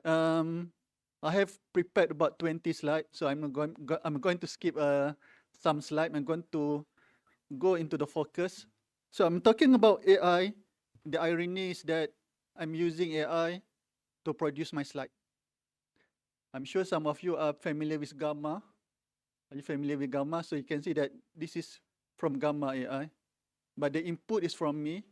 I prepared the articles in Microsoft Word, and then I upload, and then I ask Gamma to produce the slide, and then of course we need to double check the accuracy of the slides, and then the suitability of the pictures, the image, and so on and so forth. So, okay, AI. No need to introduce about AI. It's a good thing. It's a good tool. The term AI, I think, become popular last 3 years ago after ChatGPT, generative AI. But in fact, if you read in details, it started in 1950s. in 1950s, Alan Turing, and so on and so forth. It's a new tool. It's a technology. It's a new IT tool. But please bear in mind, I believe that like other technology, it's like a double-edged sword. You can use the sword to attack as well as to defend. Okay.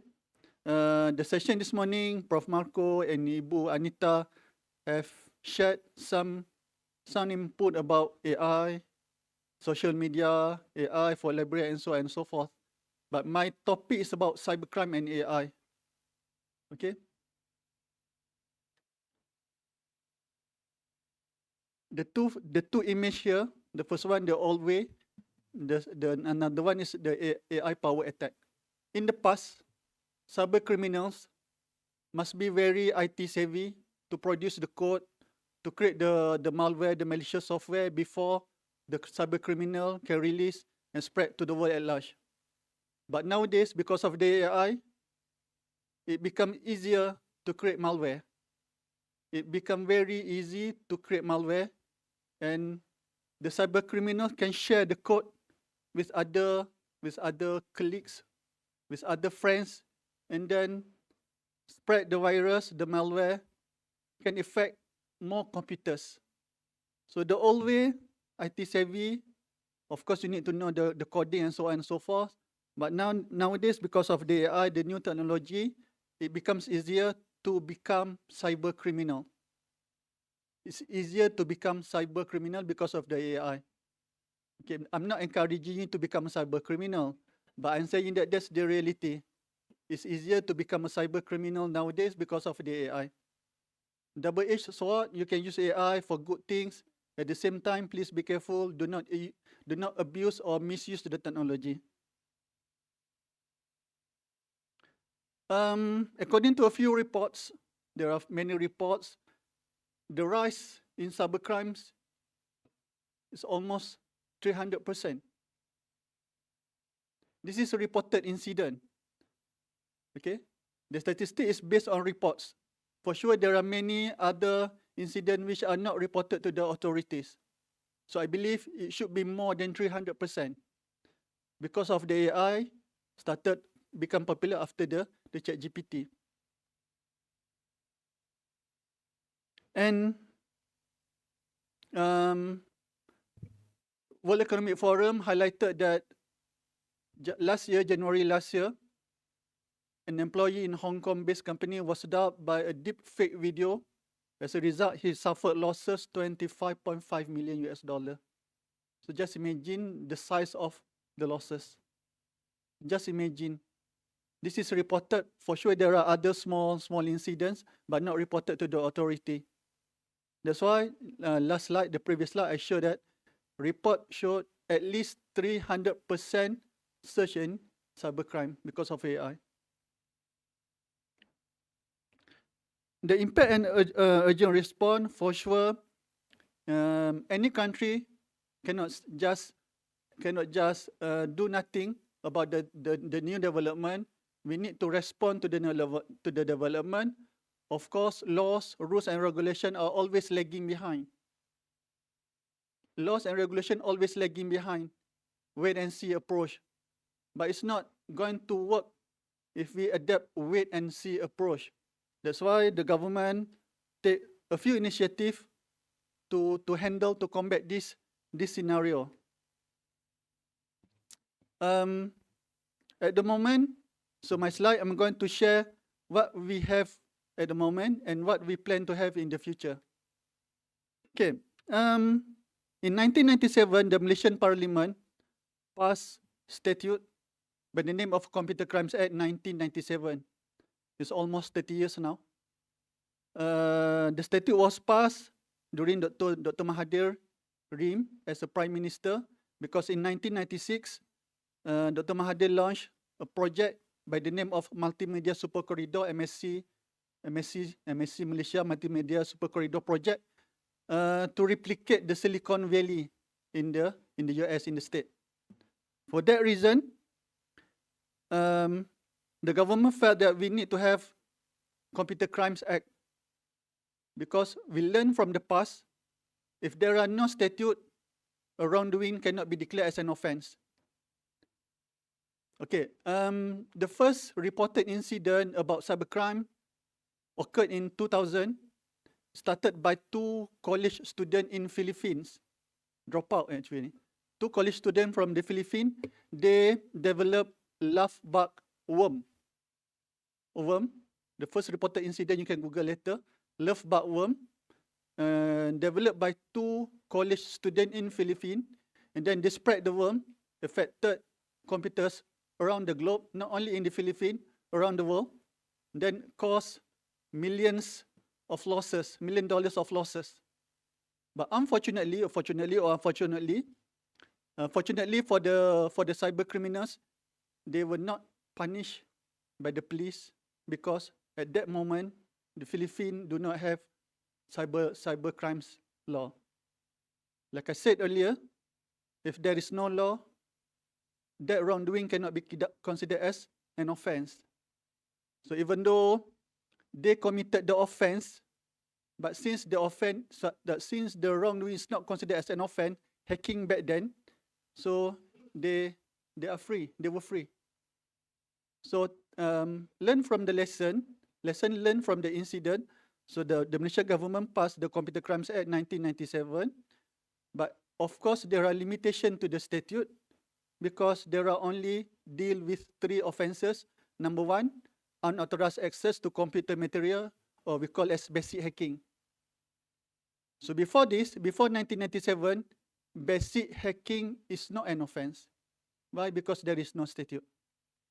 Then only in 1997, when government passed the statute, then basic hacking is an offense. So what is basic hacking?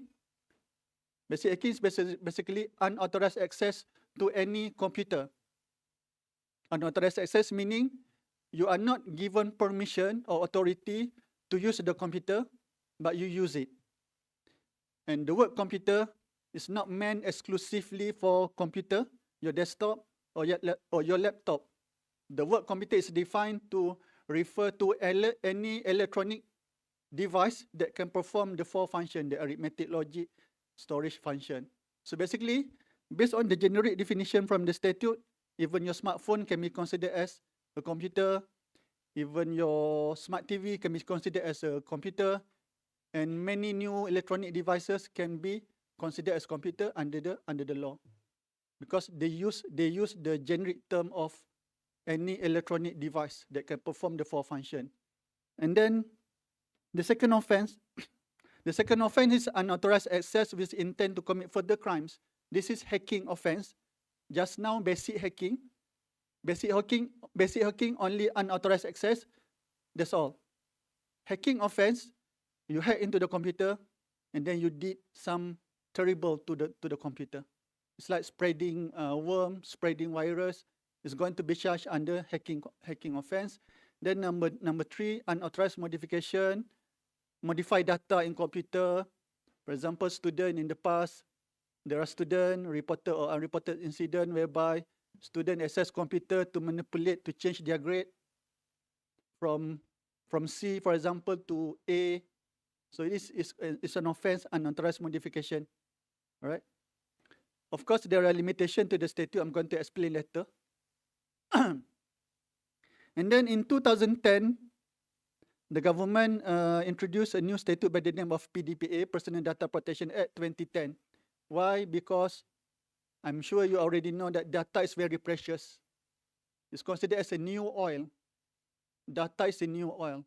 Your data is a new oil. Okay? Nobody cares about data in the past, but please be careful before you share your data, especially your sensitive personal data. We have personal data. We have sensitive personal data that should be protected. But the new generation, the youngsters, the student, they tend to easily share their data freely. Be careful. Somebody out there, they are praying for your data because they can manipulate your data. So this is PDPA to protect the data, to give some security to the data. Then last year, even though we have CCA 1997 and PDPA 2010, still not enough. because of the technology. This is before the ChatGPT. It's already after ChatGPT incident, but it takes a few years to come up with the statute. So last year, the government passed Cybersecurity Act 2024, a regulation. So basically, to protect the infrastructure, it's not enough to protect only the computers. It's not enough to protect only the data, because the transmission of digital data involve critical infrastructure. From ISP, for example, ISP stands for Internet Service Provider, from the highway, is considered as highway. So it need to secure, to protect all the infrastructure related to ICT. So the government come up with the Cybersecurity Act last year. Again, still not enough. Still not enough because of the AI. So this is the policy compass. I'm not going to dive in details. For that reason, the government proposed to have a new cybercrime bill, hopefully by this year. Because what we have now is not enough. Like I said earlier, the surge in cybercrime because of AI is more than 300%. It's not enough. The CCA only cater 3 types of offenses: basic hacking, and unauthorized modification. It's not enough. So, step forward to have a cybercrime bill, cybercrime act letter, which is comprehensive to cover other types of cybercrimes. Okay, this is the strategy, the 3-pronged strategy. We need to criminalize first, criminalize the act as a crime, and then protect the data, and then the governance, okay, to govern our infrastructure. No, I'm going to skip this one. So in the parliament, I think last month, so the government promised to sign the UN Convention on Cybercrime this October, in 2 months' time. Cybercrime is borderless in nature. Cybercrime is, unlike traditional crime, is borderless in nature. We have experience whereby the Malaysian Parliament website have been hacked by hacker by the name Tapoera, based from Mexico. This hacker, I'm not sure what his main reason, what is his idea. He hacked the Malaysian Parliament website, create chaos the website, of course, bring negative image to our country. So we identify the hackers, but we cannot prosecute the hackers. Even though the act says that it has extraterritorial provision, meaning the act can be applied to any person anywhere in the world. Because of, we need cooperation from the Mexican government to try him. Since we do not have agreement with Mexican, then they could just go unpunished lah. So for that reason, the government decided to sign, to ratify international treaty. Number 1 is UN Convention on Cybercrime, because we cannot work in silo. It is borderless in nature. The cyber criminal can be anywhere, China, last time Mexico, and so on and so forth. So we need to get cooperation from other countries. Okay. And then the government also decided to sign Budapest Convention on Cybercrime. This is a binding convention. At the moment, only Philippines have signed and ratified the Budapest Convention. So last week, I attended the ASEAN Law Forum in KLCC. There are representatives from Philippines, Singapore, Indonesia, Thailand, and the 10 ASEAN countries. So at the moment, until today, only the Philippines signed and ratified Budapest Convention. Singapore, not yet, because there are certain requirements that they need to fulfill before they can sign the Budapest Convention. The same goes with Malaysia. We need to tighten up a certain area, data retention principle, and so on and so forth before we can join. But in principle, the government decided to sign the UN Convention this October and Budapest Convention soon. Okay, Budapest Convention is binding. UN Convention is international treaty. So this is Budapest Convention in details, harmonization of law, enhanced cooperation. Basically, the idea is about cooperation. We need international cooperation from the EU country, from China, from Russia, and so on and so forth. Budapest Convention, championed by the West, whereas UN Convention championed by Russia and China. Why China? Like Prof. Marcos said, most of the AI comes from US or China, DeepSeek, for example. Right. This is the analysis between Malaysia, Europe, and China.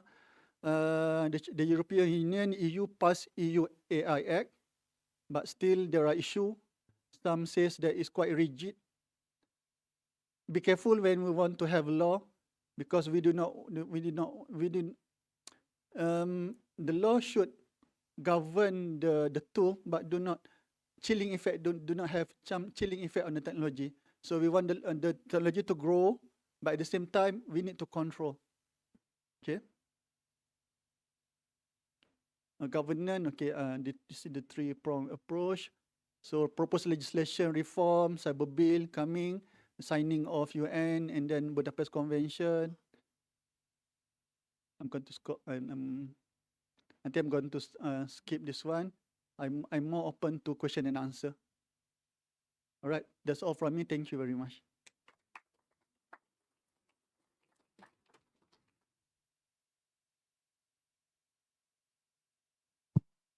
Thank you very much, Dr. Nazli, for the rich and important perspective, especially on legal and policy frameworks, and for giving us insights on how Malaysia is working with these challenges through legal and policy reforms. And perhaps we can also learn from each other as neighbors. And ladies and gentlemen, while Dr. Nazli has given us a valuable perspectives from Malaysia's legal and policy response and experience, our final keynote speaker will highlight the Indonesian context. Joining us virtually all the way from Pari, our final keynote speaker today is Dr. Iga Satriawibawa from Universitas Airlangga, Indonesia. Dr. Iga, are you here? Yes, selamat pagi. Selamat pagi Bapak Ibu. Good morning. Yes, it's very early morning in Paris now. Yeah. Good morning, Dr. Good Iga. We are truly grateful to have you today. And we would like to thank you for waking up very early in the morning to join this session. And before I let you to guide us through your presentation, let me take the participants to know you better.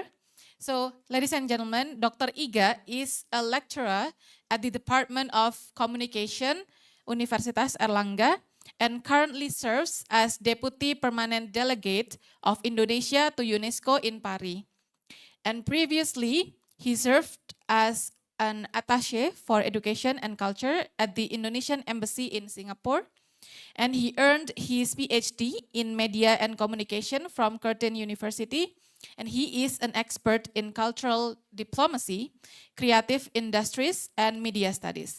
And today, Dr. Iga will present on artificial intelligence, cultural diversity, and the digital divide, Indonesia's ethical challenge in a fragmented global order. Dr. Iga, the time is yours. Thank you, terima kasih. Sekali lagi selamat pagi Bapak Ibu, kawan-kawan mahasiswa. I can't see you now from the screen, but hopefully everything will run well during my presentation. As usually, using technology is always hiccup in technology, but if that happen, please let me know. And also, I would like to present a disclaimer because one of my responsibility in UNESCO is bringing Indonesian language to the global audience. Since last year, Indonesian language becoming recognized as a official language for UNESCO General Conference, and also my boss in Jakarta asked me to bring the mission into Indonesia by having Indonesian language in any event. But anyhow, since we have audience not only from Indonesia at the moment, I will certainly use English as a primary language now, but sometimes I have jump into Bahasa Indonesia. So I would like to also help from the screen already there. My presentation now focusing on Indonesian aspect. Thank you to Professor Marco, Professor Anita, and Professor Ahmad that already wrapping up academic, theoretical, and some comparative perspective. Makes my job easier actually.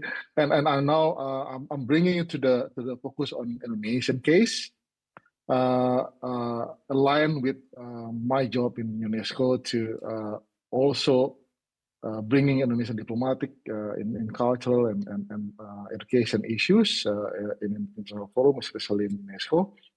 And AI actually becoming one of the main focus in UNESCO since 2020, if I'm not mistaken, since UNESCO released the guideline for ethical use of AI in education sector from teachers, school, government, and students actually. So we here quite aware with the idea of AI that can be avoided. Actually, it can't be avoided because we live with AI, like or not, at the time. And we need to cope with the issue with AI. So I move to the next slide, please. Let me start with a question that might sound simple, but actually for us here it's quite profound. When a machine learns, whose knowledge does it actually learn? This sounds maybe like a philosophical question, but actually it's a real dilemma for us, especially in Indonesia. As you know, as you realize, we are a nation more than 280 million people, one of the largest group in Indonesia, in the world, and we have 700 local languages.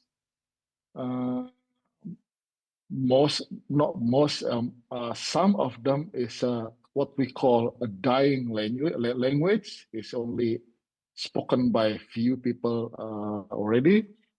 And we belonging to 1,300 ethnic groups. We live in separate and very diverse situation, like villages in mega cities like Jakarta, Surabaya, also mountain and islands. We have at least for now it's 16,000 small and big island, and that shows how rich we are. I mean, and also how diverse we are. And yet, when artificial intelligence learns, like or not, it is usually not from us. The data set are, well, at the moment, dominated by English, or maybe Mandarin if we see DeepSeek, for example, or if we use Google, Bahasa Indonesia in a what we call standardized form or formal form. It's very rare that they include Javanese, maybe Sundanese, or Bugis, or Madura, or Papuan dialects. And somehow for us, the question is becoming essential and existential. Will artificial intelligence, or in Bahasa Indonesia akal imitasi, reflect our diversity? Or will it change or transform it into something maybe unrecognizable? So this is what I like to explore with you today, how Indonesia is positioned in this fragmented global AI order, and what ethical imperative we must uphold if AI is to use to empower our people instead of, I'm afraid of, marginalizing them. Next slide, please. So we live on what we call, scholars call, a fragmented global order. On one side, Professor Marco already stated before, US with its Silicon Valley giants, Google, Meta, Microsoft, and the fight between two, Sam Altman and I forgot the one with the Glock, that control most of the platform. And that platform, we use daily. Their model is market-driven, fueled by innovation, but also by profit and monopolies. In the last AI summit in this year, in February 2025, most of the UNESCO state members signed an agreement to use AI ethically and contextually. Only United States and United Kingdom refused to sign the agreement because it's kind of not aligned with the purpose for the market driven.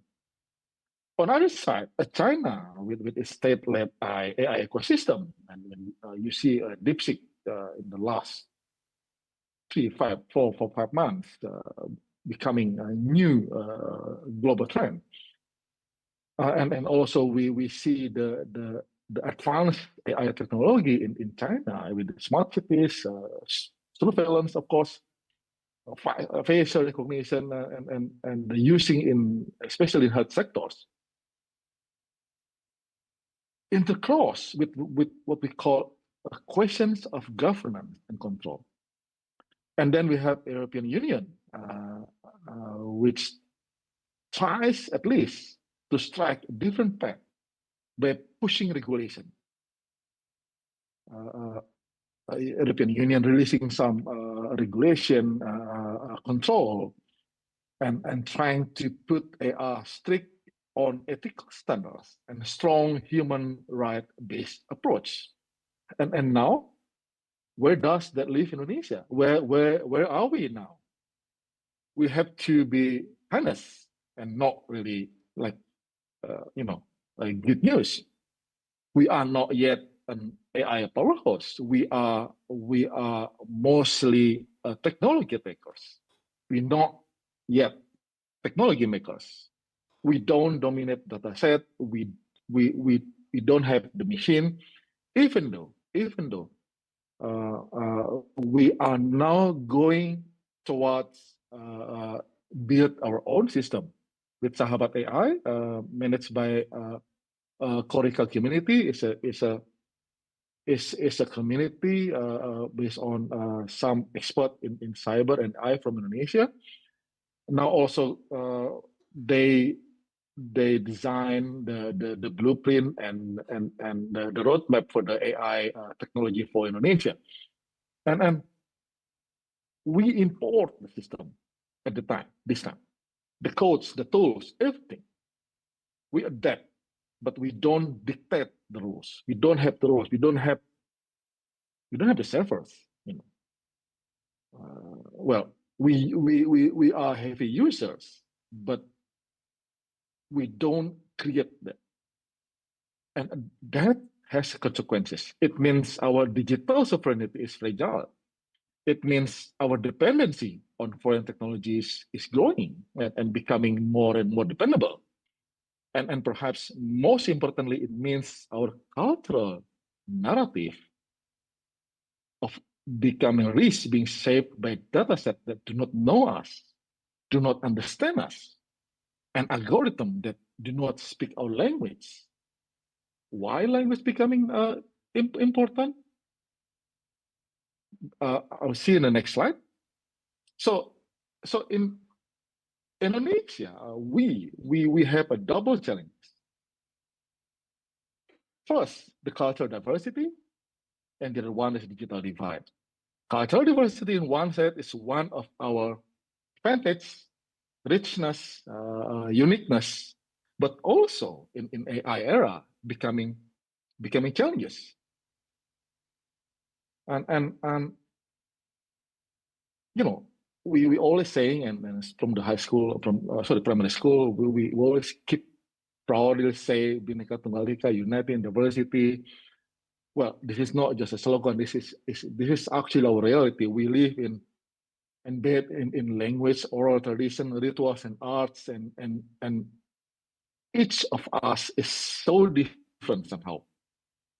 For example, 30 minutes from Surabaya is Madura, who spoke totally different language, and a 1 hour flight to Bali is also spoke totally different language. You can see that diversity, but AI system don't always recognize this diversity. So the first threat actually for Indonesia is not how we use the technology, but how we define Indonesia as a nation. So back to this cultural diversity issues. So this is about also knowledge representation. We in Indonesia is already warned of the danger of what we call a digital extension of intangible heritage. If our stories, our rituals, our arts are not digitized, they risk being invisible to AI and by extension, invisible to the next generation that search for knowledge online. Gen Z, Gen Alpha is generation who live with and within technology, AI in particular, like or not. I mean, a student in front of us, maybe who joined the conference, maybe don't read newspaper anymore. They're not watching, Metro TV or TV One or any public broadcast television. They watch what Netflix. They read Instagram. They see TikTok. All the traditional media that we used to live daily is now gone, actually, in their life. Sadly, in reality, literally, Indonesia, they're also gone. I mean, we couldn't find any newspaper in the street anymore, in Surabaya at least. So, and there's also the threat of what we call cultural homogenization. Algorithms on TikTok or YouTube, whatever is trending globally, they will come to us directly. This is what I say. Artificial intelligence does not only mirror reality, it reshapes cultural identity. Next slide, please. So now, okay, that's the cultural diversity. The next slide, please. The digital divide. So when I say our generation now live within and with AI, what we see in Indonesia is quite different. The contrast is very striking. In Jakarta, Bandung, Surabaya, you see AI everywhere. Find text. We use the apps. Student may use now Gemini apps or ChatGPT or DeepSeek or Cloud, and using health apps in hospital, ordering food and things. Yeah. But in Papua, Maluku, or maybe part of East Nusa Tenggara, sometimes the 4G becoming only E or G only. And the worst case, maybe they don't get the electricity. This is not just inconvenient, this is unjust. Because AI-driven services assume a certain level of connectivity, and I think Professor Marco already mentioned it. You need more powers, need more energy, and the consequence is if you don't have it, you are left behind. Take the education sector, for example. AI-powered learning platform can adapt lesson to a child performance. So we use Duolingo, for example. We can see, we can track the progress for them. This is very wonderful in theory in developed cities in Indonesia. But in remote school in Sulawesi with no stable internet, students, like or not, are excluded from this opportunity. The gap between urban and rural very widens. So the ethical question is simple but urgent. Will AI empower all Indonesians or only those who are in urban, connected, and privileged area? Next slide, please. Dr. So Iga, what is the sorry, ethical imperative from Indonesia? Dr. Iga? Yes, I'm trying to wrap up. Yes, thank you. I believe there are three ethical imperatives. The first, safeguard our cultural diversity. We need to make sure AI dataset reflects our language by creating our own AI system or by protect our own dataset. Second, bridge the digital divide. This we call infrastructure matters. We must expand affordable internet access with the ethical rules and guidelines. And third, set local values. Everyone controls their own. This is including us, actually. We need to control, we need to protect our local values. We need to support our local values. Next slide, please. For the conclusions, I will not bring the example of the wayang. Maybe we can talk later on. Last slide, please. And yes, this is the conclusion. So AI in Indonesia is not just about faster application or smarter system. It's about identity. We need to think about our inclusion. It's about whether our cultures and communities have a place in the digital future. Badan Bahasa now using AI to trying to collect and create a database or data set for the local languages, especially the one who we consider dying language. So the next generation will learn that dying languages using the database that we set at the moment. It's an ongoing process, because if we ignore this imperative, AI could widen inequalities and silence tradition. But if we take our cultural diversity and bridge our digital divide, and then AI can become a new language. So we might not control the algorithm of the words, but we can control how they save our society. So the choice is ours. We must ensure the machine learns from us, for us, and with us. I think that's all. Thank you very much. Maybe we have a more interesting discussion during the question and answer session. Thank you very much, Dr. Iga. And I would like to invite our speaker, Dr. Nazli, to join me with to the center stage again, so that Dr. Iga can see us more clearly. Okay.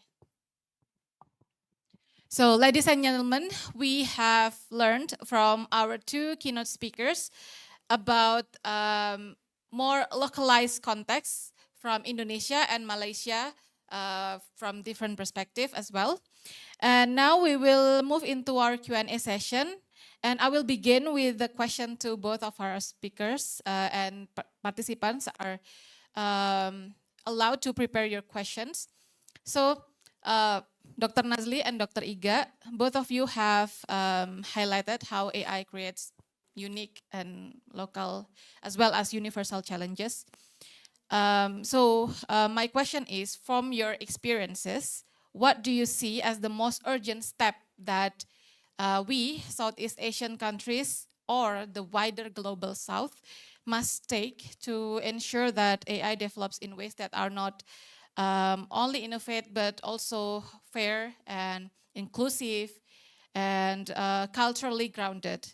And because we often see ethical frameworks shaped by the global North, so how can we, countries like Indonesia, Malaysia, and the global South, the wider global South, build AI ethics that rooted in our culture and values? Dr. Nazli, please.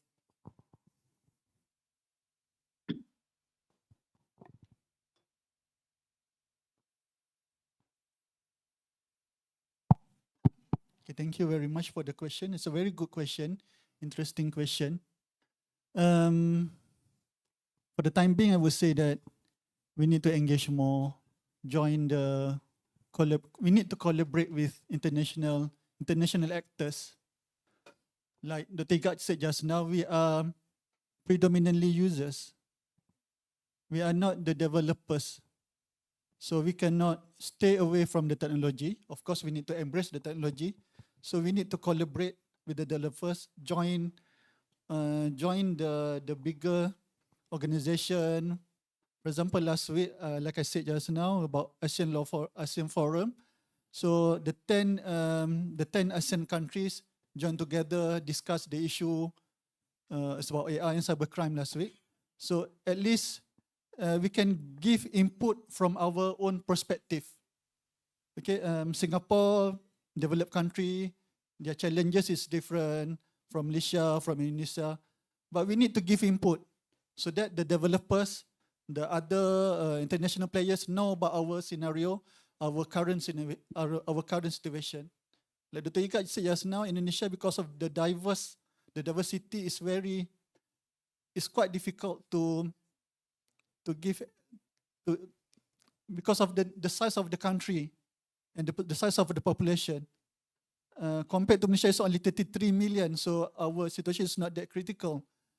But again, we need to work closely with other organizations. I think that my response. Thank you very much for your insightful answer, Dr. Nazli. Dr. Iga, please. Yes, I strongly agree with Dr. Nasri with the idea of how we talk and sit together and assess the challenges lies in front of us, and of course, all the solution we'll put on contextually for what we need in each country. But as a region, Asian region, actually we one of the largest region in the world, and one of the most diverse region in the world as well. So this is our richness, but also it's our challenges. So for the regional perspective, I will strongly agree with what Dr. Nisam say. We need to talk and sit together and mapping what the issues and what we can do all together. But from the country perspective, from Indonesia, I would say digital literacy is one of the most critical issues now in Indonesia, because as we know, we jump from a different era so drastically. We don't pass yet the reading era, critical reading era. We slightly jumping from visual era to the interactive visual era. So digital literacy becoming one of the, for myself, is the most important issue now for us in Indonesia. So, well, technology is important. The speed, all the technical aspect is important, but the most important one, we have to manage, we have to comply, we have to give our next generation with better understanding of using the technology to becoming tools of them to use the digital technology. So I will strongly suggest to put digital literacy in formally in the curriculum at the time, because this is quite critical for us. Thank you. Thank you very much, Dr. Iga, for the amazing answer. And we'll now open the floor to audience to ask questions. Yes, we have amazing, spirited participants. I would like to, I think we would have two questions. The first one from this gentleman over here, and then the second one is going to be for the lady with the navy hijab. Okay. Please state your name and affiliation, and please make your question brief and concise. Permisi, izinkan saya bertanya dalam bahasa Indonesia. Nama saya Andri, berafiliasi dengan S1 Ilmu Politik Universitas Airlangga. Pertanyaan saya tuh sebenarnya cukup simpel. Jadi Prof. Nazli sendiri menyatakan bahwa data adalah oil di new era. Tapi sebagai anak muda, kita belum tahu, maksudnya belum cukup terpapar dengan bahwa data adalah new oil in new era gitu. bisakah Anda menjelaskan terhadap apa sih yang bisa cyberkriminal lakukan dengan data-data yang kita miliki gitu? Kalau kita memberikannya kepada mereka, karena salah satu yang menjadi cukup penting adalah di beberapa negara, mungkin salah satunya Indonesia, sempat ada pembobolan data ataupun data yang kita miliki di warga negara itu dibobol sama cyberkriminal dari luar negeri. Dan apa menjadi dampak paling penting yang bisa mereka lakukan terhadap data-data yang kita miliki? Karena sebagai orang awam kita merasa kayak, oh iya memang ini kegagalan dari suatu institusi, tapi apa sih yang sebenarnya bisa kita rasakan secara langsung? Terima kasih. Thank you, Andri. And then for the lady with the navy hijab, please. Thank you. I have two questions for Professor Nizal. Nazli, and then for Bapak Igag. First for Professor Nazli, in Indonesia, I don't really know whether you follow the political dynamics and updates here, but I'm so interested about the cybercrime that you just presented, especially because in Indonesia, our former Minister of Communication and Information, Budi Ari, he just, he and his team was committed to use the the data from the Indonesia to support the gambling online gambling here, and it's so pathetic to know that the Indonesians public officials, the public states, they even do that to this country. I don't know whether it's also being experienced by Malaysians. My questions here is, what should we do as Indonesians here, as the future, maybe scholars, maybe lecturers? What should we do knowing that this is the reality in our country? What should we learn maybe from Malaysia? Because I'm so impressed with the development in Malaysia. And for Mr. Iga, my question is about digital divide, digital inequality. You mentioned that in one of your slides. We know that there's a, the global landscape from the global north and the global south, that the digital inequality is not currently happening, but it's already happened like decades ago. It's not just new things. So what have we learned from decades ago from the inequality that already currently happening? And Indonesia, as a country in the global south part here, what should we do? Is there any theoretical framework to kind of bridge the digital gap or the digital divide? Because, not just we are in the global south country, but also in Indonesia itself, we have a lot of divides, a lot of inequalities between the big cities and the smaller ones. Thank you. Okay, thank you very much, Fanny and Andri, for the questions. Now, please, Dr. Nazli, you may answer the questions first. Thank you very much for the question. Very good question. So my first response to Andri. Okay, Andri. Have you heard the term fake identity? Identity theft? Identity theft? Okay, right. I said earlier, data is the new oil. Personal data is like your name is your personal data. Your your IC or what's IC? Your passport number, your birthday, your phone number, even your phone number is your personal data. Some scammers pretend to be from banking institution. So, for example, you receive a phone call from a scammer saying that he or she from banking institution, and he or she give you all the right info about you, your full name, your phone number, your home address, your birthday. And then at the end of the day, he said that you owe the bank a certain amount of money and you need to make payment.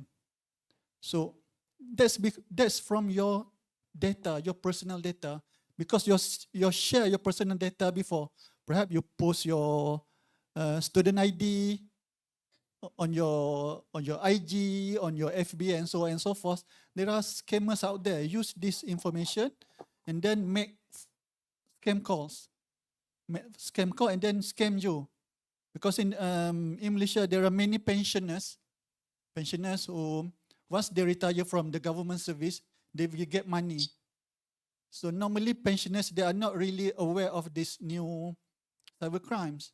So once they receive phone calls saying that I'm from a bank.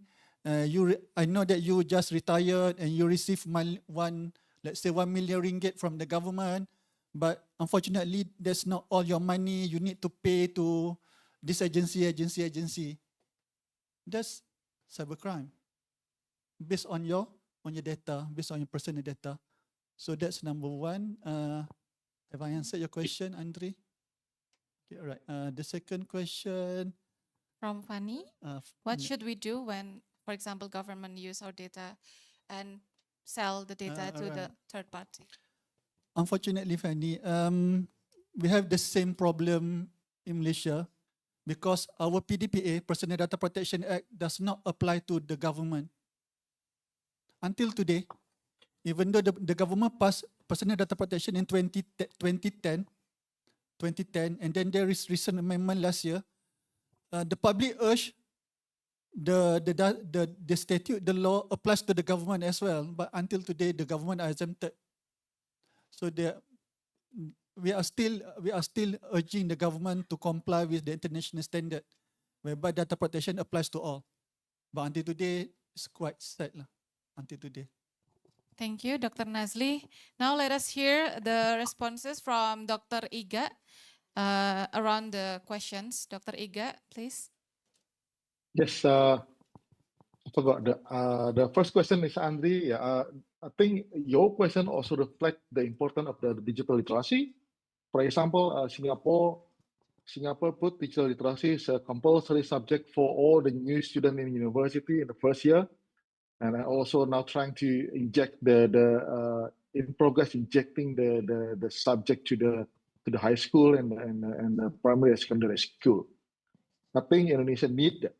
I mean, this is one way, one option to prevent us, to educate us, to be more ready to the era of AI or digitalization in the future.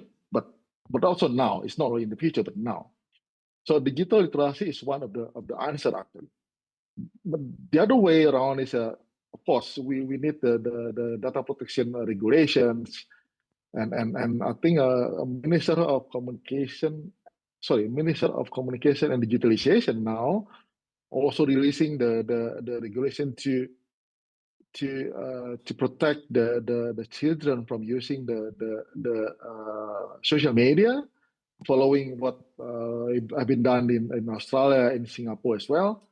I think it's a good move to limit the use of the user of the social media, and also some other things. I mean, we have so many homeworks actually need to be done in Indonesia, law enforcement and things, and also the capability of the law enforcers need to be increased, and some other things. We have a homework, yes, but I think we are going toward to that. So I hope that answered the question, Andri. And for the Fanny, yes, Global South and Global North is kind of two different issues at the time, but since the diversity of the country in the Global South regions and the different issues they have, that become another challenges of us to see what we can do. This is not the best answer, but I can see that one multilateral organization like UNESCO or WTO can be one of the way to resolve the issues between the global South countries. We're trying to balance the position and balance the idea between two regions. But for the particular issue in our country, your question actually is very, very difficult question to be answered. I mean, if I can answer that question, maybe I can become a president now. I mean, how to reduce the digital divide in Indonesia? I don't know. Maybe we have to map the issues first. I mean, what we need in Jakarta and Surabaya most likely will be different with what we need in Bali or in Maluku and Papua. So we need to understand the need first. For example, in my personal opinion, having a smart TV is not necessarily answer for all the school in Papua, but maybe it's good to get move in Surabaya, for example. Well, maybe, but are they needed in Papua or in Sumatra or sorry in Sulawesi, for example?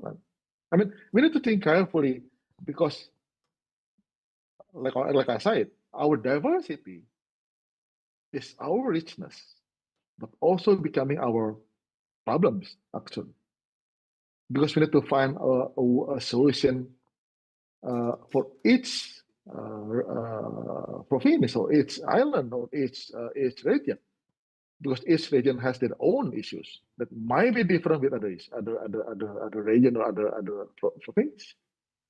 So I can't give you the exact answer how to resolve the issues, but at least by mapping the issues for each country, maybe we can each region, maybe we can prepare better resolution for their issues. Okay. Thank you. Thank you, Dr. Iga. And thank you for the wonderful discussion with Dr. Nazli's perspective on legal frameworks and Dr. Iga's emphasis on cultural and ethical dilemmas. We see now that using AI and engaging with AI requires both global universal frameworks and also local sensitivity as well. And taken together, I believe that these perspectives will remind us that AI is not only again about algorithm efficiency, and it is also about the people. And as scholars, it is our responsibility to ensure that AI serves the public good, and it also respects diversities and strengthens our society. Now, ladies and gentlemen, that concludes our keynote sessions for today. On behalf of the organizing committee, I would like to sincerely thank our distinguished speakers, Dr. Nazli, Dr. Iga, Professor Skoric, and Ibu Anita for their invaluable insights. And I would like to thank all of you as well for your active engagement and your thoughtful participation. I hope that today's keynote have sparked new ideas that encourage us to reflect on how power structures and ethical imperatives of AI will shape the role of the artificial intelligence in our societies, because it already has reshaping and changing our societies. And with that, I return the floor to our Master of Ceremony. Thank you very much. Big round of applause for our amazing speakers for today's eye-opening discussions. And of course, also our super awesome moderator for today. And all of the valuable insights that we have received today have certainly enriched our understanding of the complex dynamics of artificial intelligence, or AI, and its relations with global order. Now, ladies and gentlemen, before we delve onto our next activity, which is the panel session, we are going to take a lunch break, and it will be served on level 4. And a little bit of information. So if you would like to go to level 4, but the lift is preoccupied or too full, there's another option. You can go through the emergency exit stairs that's besides the lift in case you need fast access to level 4. And the lunch break will be conducted until 1 p.m. So until then, we kindly ask dearest participants to be ready 15 minutes before the panel session starts. So thank you, and please enjoy your lunch break. And we will see you soon. Bye.